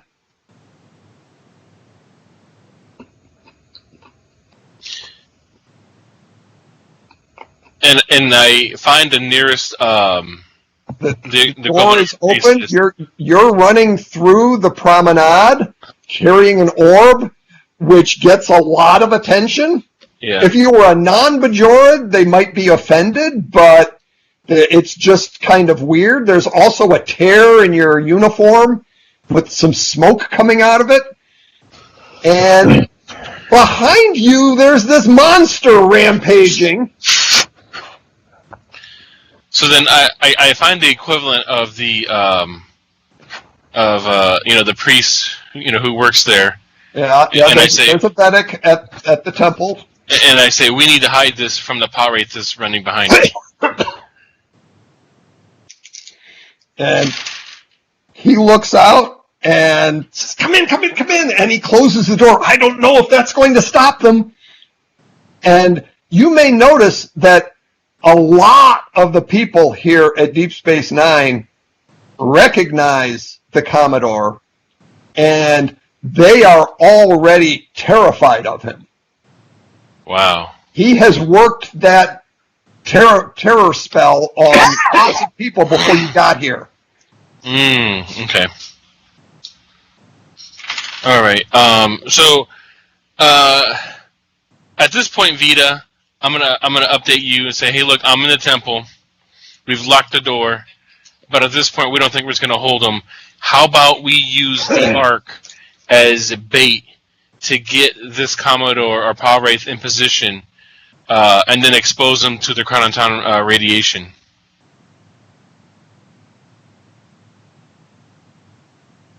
What do you think, Vita? You're on mute. Okay, Vita. Yeah, you and your party are arriving on the promenade about now. Oh, okay. You're gonna have to repeat. I don't even know what this thing is we're fighting. Okay. I mean, so are you familiar with a Power Wraith then? No, it's glowy thing. That's all I know. Okay, so I've got the orb, okay, which is the Bajorans know them as the Tears of the Prophets. They were sent by the prophets of the wormhole aliens to help guide the Bajorans. Okay, so Meanwhile, as you're getting out onto the promenade, the Commodore is yelling at people, yelling at security guards or anybody who will, and he's pointing at Vita, at you, and at Paula, and Mommy, and the rest of your party, saying, "Get him!" And they're all afraid of this guy, so they're coming to attack you and slow you down. Okay, I can't remember. Do I have a phaser on me at the moment? Probably. Okay, I set my phaser to stun. Okay, you've got a crowd of people. Okay, so real quick question. Yeah. Do any of us actually need to get to the temple? No, I could totally teleport myself in the Ark somewhere. Basically, at this point, we need to set up where we can expose the Power Wraith to the radiation. Okay, so I think my Klingon buddy and I are just going to run interference on the civilians. Okay. And let you guys do what you need to do. I think the Klingon and I got this. I have a quick question, though, regarding the chronoton protocols. They're harmless to everybody but the prophets of the race, right? That's right, yeah. Mm-hmm. Yes. And all they need to do is flood the promenade. Which, that's what they did in Season 7, yes. Now, here's the thing. We need to set up a field on Kurt's character. I forget his name, because he probably has been exposed or is in possession of a prophet himself. So he's probably going to be affected by this flooding of the chronoton particles as well. Yeah, but we don't know that in. Oh, and by the way, Dracoon, the infirmary is on the promenade, so you can hear and see all this commotion going on outside the infirmary. You are. All right. So I will get up and head out there, though. Okay. I put the what's his name? Fartface. Sharon Horst. In my sights, and I tell him to freeze and stand down. And he turns around and he's yelling at the security guards, "Get him! Get him! Get him!" And there are all these people who are really, I mean, a couple of them are security guards, but they're mostly reacting out of fear. And I think Paula and Manny can pretty much plow the road for you to get through the promenade without killing anyone. Good. As soon as I have a clear shot at the officer, I fire. You're gonna take a phaser shot with your phaser set to what? Stun. Despite my judgment as an Andorian, no Andorians anything to stun, but I know Starfleet regulations. It is kind of. It feels kind of weird to be shooting at a Commodore. Yeah, but it's also running around doing weird things. It's not a Commodore, whatever it is. All right. What should I roll here? What is it to fire a phaser? I think it's security plus control. Security plus control? Yeah. I make one success. One success? One success with a stun weapon against a bow race. So you did hit him. And he did notice the hit. And he was closing in again on the temple, but he's turning around to face you now. I increase intensity on the phaser, still remaining within the stun range. Okay, he's now facing you. All right. I fire again. He backs away from you, still getting closer to the temple, but facing toward you, and continuing to scream at people, "I'm going to bust you all down to toilet cleaners if you don't knock those people out." I fire again. You can take another shot. Meanwhile, it's kind of weird that the person you're all counting on right now is an NPC in a Jeffries tube. So you got 2 successes. All right, on a heavy stun setting. Yes. All right, he staggers a little bit, but at least that was a round where he did not get any closer to the temple. You've only got a couple more rounds before he reaches the temple, though. I crank it up the next level on a light kill and hope he's sturdy.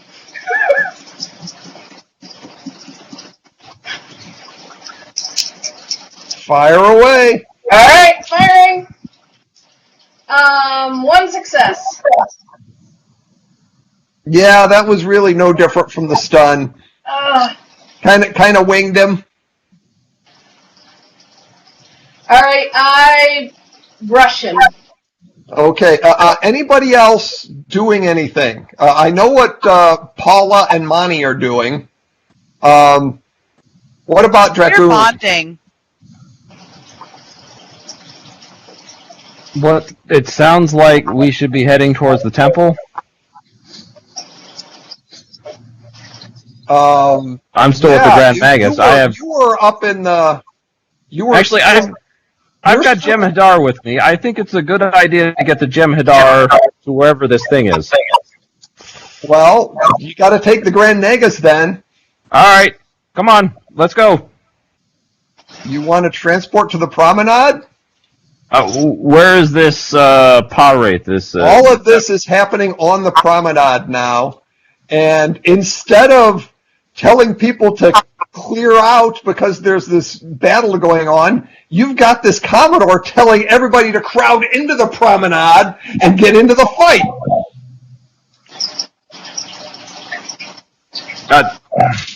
I'm taking the Nagus and the Jem'Hadar to wherever we need a lot of violence. I don't know where that is. Okay. The Nagus says, I'd love to go to the promenade. My brother has a bar there. I have a quick question outside the game. What exactly is Brannigan trying to do in the Jeffries tube? He's trying to do whatever it was that Rom did in the Jeffries tube in the episode The Assignment. If you remember when they hooked up the... Right. When the Pa Wraith took over Keiko O'Brien. Oh, Keiko O'Brien. So this wasn't when the Pa Wraith took over Keiko O'Brien, Miles O'Brien gave Rom the job of doing all this rewiring and stuff like that. Right. I got my two Pa Wraith stories. Yeah, and both of those stories, the solution was the same thing. Okay.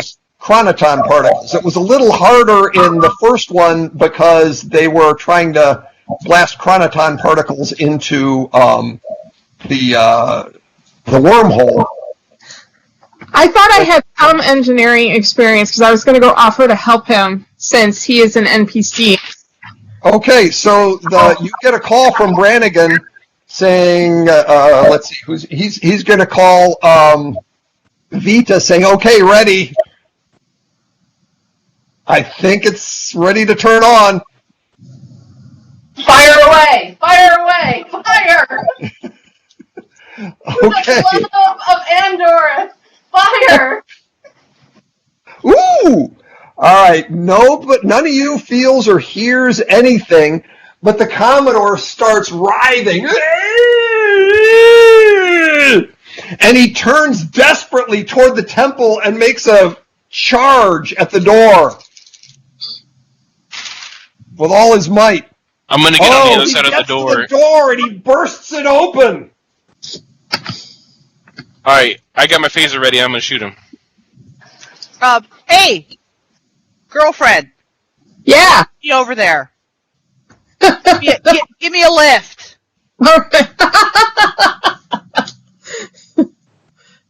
You didn't describe what this ball sport is that I'm good at. What the heck?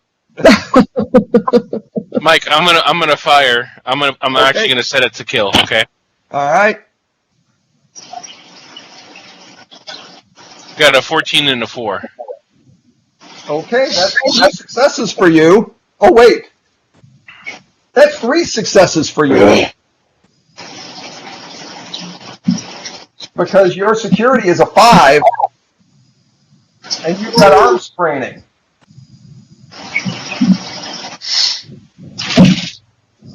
Oh, the Commodore goes down. You may have just killed a Starfleet Commodore. Perfectly okay. He was possessed.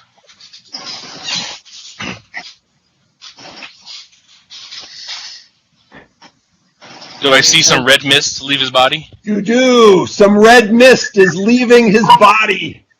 Can you stop? It's coalescing, but it's also breaking apart as it floats through the promenade, and you hear this horrible demonic sound. I look for a vacuum sweeper to try to possess it inside the vacuum sweeper. What do you want me to roll for that? There's nothing to sweep up. Well, there's a mess here. People are reacting horrified, but also kind of glad that this Commodore that's been scaring everybody is now laying on the ground. All right, what are you going to do? There is a human Starfleet Commodore laying on the ground in front of you. Let's put another body in the medical bay. Medical, we need assistance now. The infirmary is close by. You're Okay, on I the grab promenade, him. so the infirmary is really close by. Yeah, I grab him and take him over to the thing. He's like, somebody shot him. No. He just had an out-of-hour experience. Okay. So I grab him and send him to the infirmary. All right, you don't need to roll for that. Could you stop sharing your screen?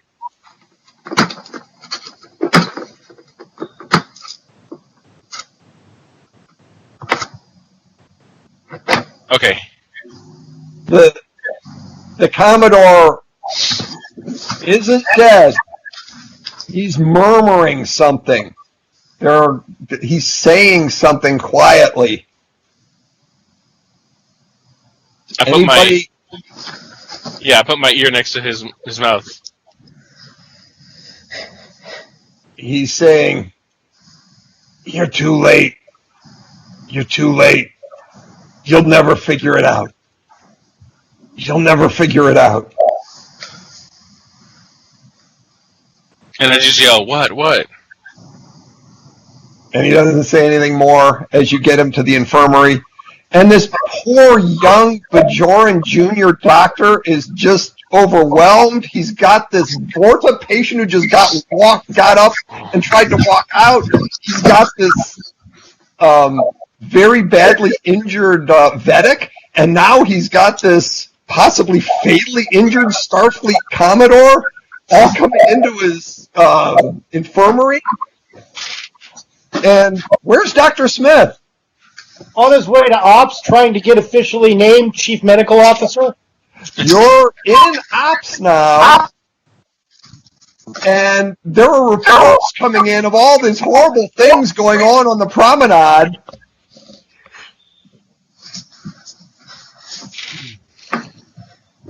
Sounds like And what? he says, yes, we're going to transfer your command codes immediately. This is Colonel Kira saying, yes, we'll transfer we'll get everybody transferred immediately.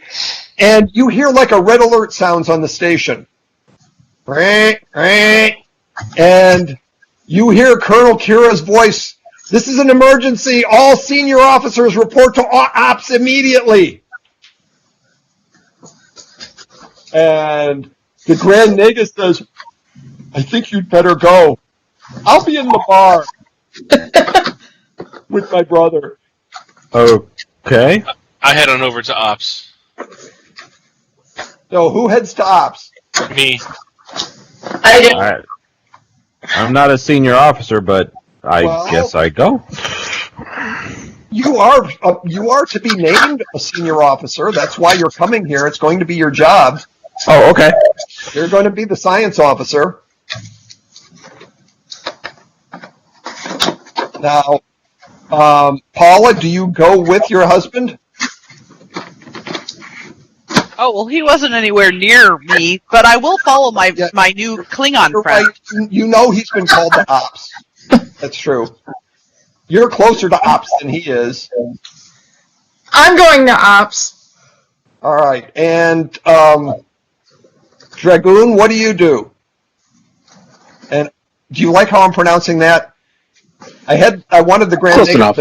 I wanted the Grand Nagus to pronounce it wrong, but I wanted me to pronounce it right. Please help me pronounce it right.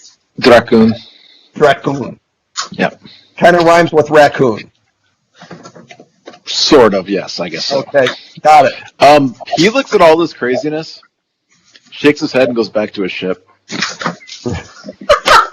Okay. Doesn't have a communicator, so, That's true. not That's part true, of any of but this. the overhead intercom is what everybody's responding to. Okay. Yeah, me too. I'm not an ops officer.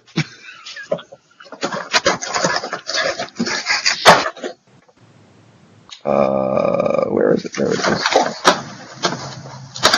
So,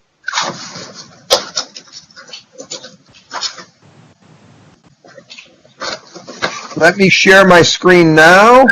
So when you get to ops, there's a lot of commotion going on, and you see this.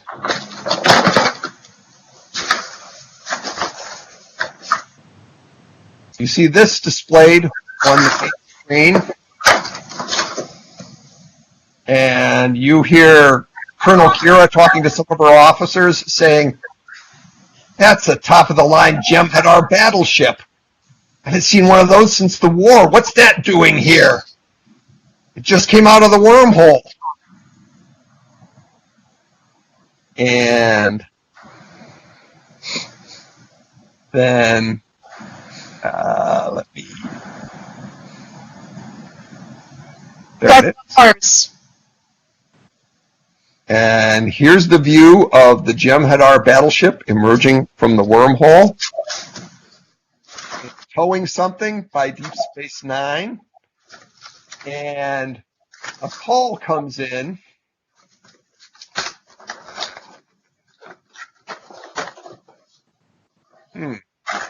Interesting. Did the video played, huh? I don't suppose you saved anybody else's ex-wife, did you, honey? Yeah.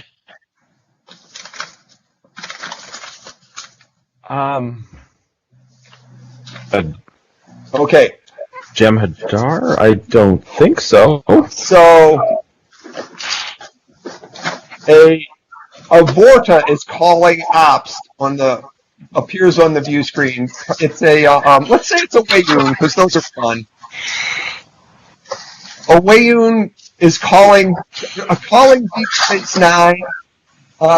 This is Wayun 27 or whatever. The founders send their greetings. They've been working on finding their new moral place in the universe, and they learned from Constable Odo about a time when you were faced with a great moral problem here in the Alpha Quadrant of having accidentally created a proto-universe, and you weren't certain how to treat it and what to do with it. And so the founders created a proto-universe, and they've been working with it for a while to see if they were good guys or bad guys, and they were feeling like they were good guys. But then the proto-universe got out of control, and they no longer know how to keep it stable, but they know you clever Starfleet officers are very good at handling these things, so they had me bring it to you. Good luck. Bye-bye. And they dropped proto-universe in the front yard of Deep Space Nine, and it is growing. And that's where we're going to end this week. I end with looking at Dross saying, "What's a proto-universe?" That's from the episode Playing God, right? Yeah. I just watched that. Yeah, Neil and I just watched it too, so I actually know what to do with it. Well, this one is way bigger than that one was. That's what I was going to say. Inside a runabout. This thing is already way, way, way beyond that.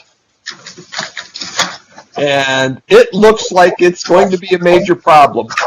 And Yay! your science officer can say, "Oh yeah, this thing will probably take out the station and the Bajor system and the wormhole within a day or two." Yeah. And that's where we're going to leave off until next time. If you want a little what's the word?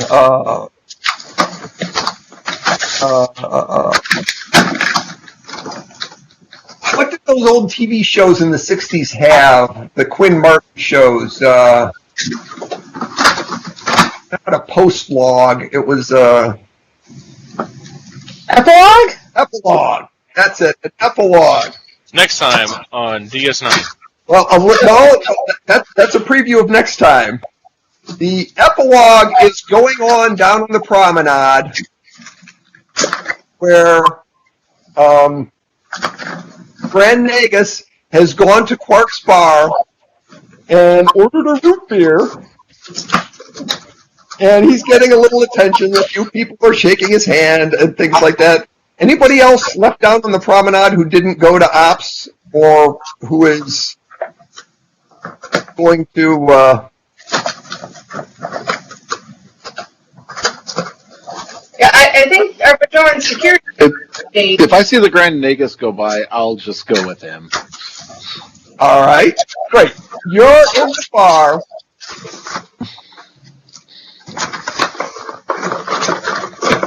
And the Grand Nagus is sitting there with his entourage, talking about business deals. He's in the Gamma Quadrant setting up RomMart franchises all over the place. It's very profitable. That's how I got that shit. RomMart, really? RomMart, yes. They're setting up a RomMart on Deep Space Nine, too. He's very excited about it. But sitting off at the bar on the other side, Quark is not talking to his brother. Quark is talking to Happy Kucharski right now. Happy is sitting at the bar talking to Quark, and she says, you know, Quark, at most assignments, I shack up with one of the top leaders. I don't think that's going to work with Vita. And Quark says, yeah, that's too bad. That's too bad. The two of you would make a cute couple. And Happy says, well, there's Morn over there. He's a captain, and he's sexy as hell, but Morn talks too much. And Quark says, oh, yeah, he's a lot of fun, but my advice is stay away from Morn. He's got a lot of baggage. And then Happy says, well, I'm in a Promethean pickle then. Unless, Quark, are you still the president of the Ferengi Merchants Association? Or, I'm sorry, the Promenade Merchants Association? And Quark smiles and he pours Happy another drink. As we fade out. Okay, we will see you back here next time when the entire universe will be in great danger. And it's going to be up to you to save it. Cool. How does experience work in this game? There really aren't experience points. Okay. When you have a life event, they can come with a boost in your attributes or a new focus or discipline or value or talent. Okay, cool.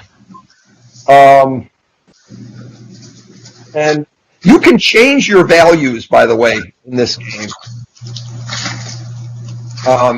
Can decide to get rid of an old value, like for your instance, Jarl, you have the Prophet's Willing as one of your values. If you decided to stop believing in the Prophets, you could get rid of that value and possibly take on a new value. Or to protect and serve is a pretty good value for you. I doubt you will ever drop that value, but characters do change values, and characters can have negative values. Okay. Like, they give the example of Captain Archer has kind of an unreasonable hatred of the Xindi. Mm-hmm. Through the one season of Enterprise. Right. And he does some kind of non-Starfleet things because of that hatred. So right. To have that in this game. Anybody else? Anything for the cause? That was a lot of fun. I was completely flat-footed. The whole situation in the Vedek's quarters. How's he doing, by the way?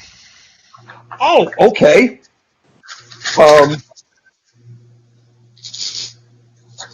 We're going to save that for next time. Okay, cool. That's an important scene. And it didn't seem like Dragoon was affected at all by the chronotime radiation, right? Or chronotime particles? No, he's not. Okay. Because that was kind of like a thing, too. Whenever, and maybe I'm wrong, but it seemed like when Cisco was getting visions from the prophets, there was something medically that they were doing to him, basically to stop him from dying. But it also stopped him from getting the visions. Yeah. Yeah. There was that one episode where he was seeing visions of Valhalla. Yeah. But the medic wasn't necessarily possessed by the prophets. He might have been exposed, but he wasn't possessed. No. I'm talking about Dragoon. I was worried about Dragoon. No, but what I mean,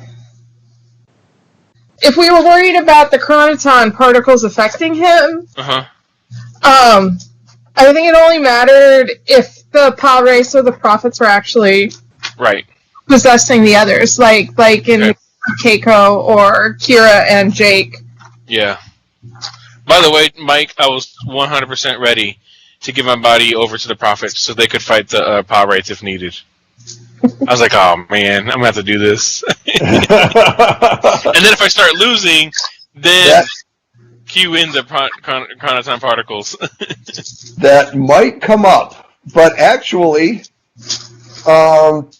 there should be some questions in your head, especially as a Bajoran right now, because the belief is that the power rates are gone. Right. The emissary took out the power rates. Yeah. What the heck happened? And yeah, Kira's pretty shocked about that. Maybe we might need to go to the fire caves and see what's going on. By the way, I don't know if anybody ever noticed, but in the first season, they talk about going to the fire caves, Jake and Cisco.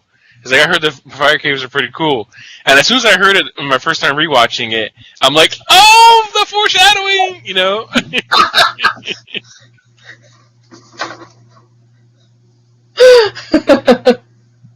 All right, gang. We're ending now at a reasonable time. This is about the time I'd like to try and aim for.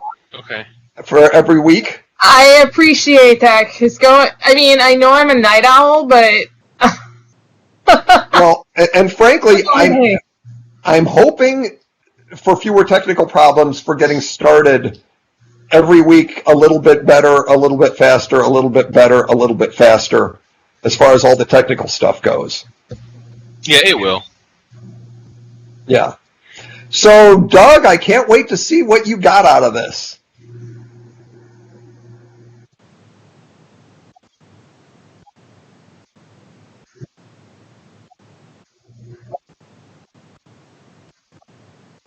Okay, I don't think I ever saw last week's. I thought you said that the sound was so bad it was unwatchable. Yeah.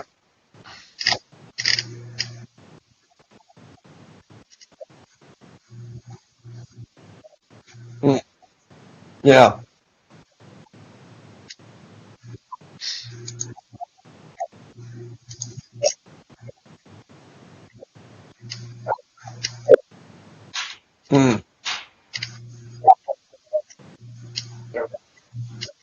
So I hope it's better this time.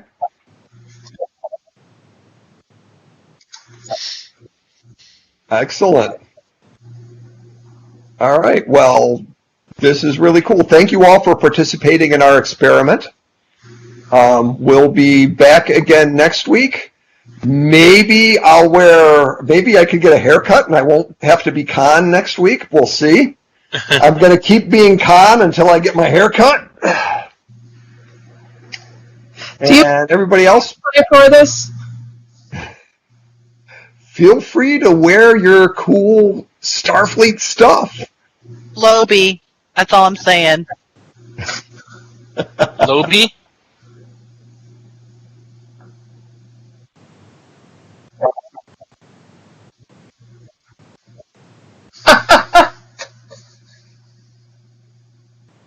Is it really that bad? All right, gang. My hair cutting him, so be fortunate that you don't have to endure that. I need to find a site that phonetically pronounces Klingon swears, because there's a lot of great ones out there I don't know how to pronounce. Does it? Oh my God! Awesome. And Google Translate speaks, doesn't it? Yeah. Also, Duolingo will pronounce things for you. In Klingon? In Klingon, they have a Klingon language module in Duolingo. Wow. Of course. Because Duolingo is made by nerds, and so, of course, they're going to have Klingon before they have a lot of actual languages. If you speak in a public location internationally, you're more likely to find somebody who speaks Klingon than you are to find somebody who speaks Esperanto. Right. When my best friend Bridget and her husband Paul went to Vegas, the Star Trek thing out there. So the joke was he knew how to pronounce "Do you have dysentery?" That's the only thing he knew. So, of course, there were people there. You know, the people who were there actually they try to stay in character. The people who worked, so there were some Klingons, and he asked one of them if they had dysentery, and he said that the lady was all serious. It's like, no, we wiped that out a while ago. So she understood him? Yeah. Wow. Good for them. That's awesome.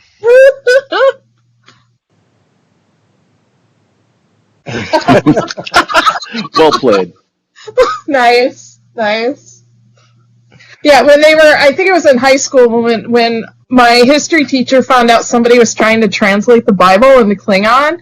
I used to get teased a lot because I was a Star Trek fan, and they asked how far I was translating it. Okay, gang, everybody okay with your characters and where everything's standing? Yeah. Think so. All right, great. For Vicky, since the next episode picks up right away, probably you're going to continue playing Paula.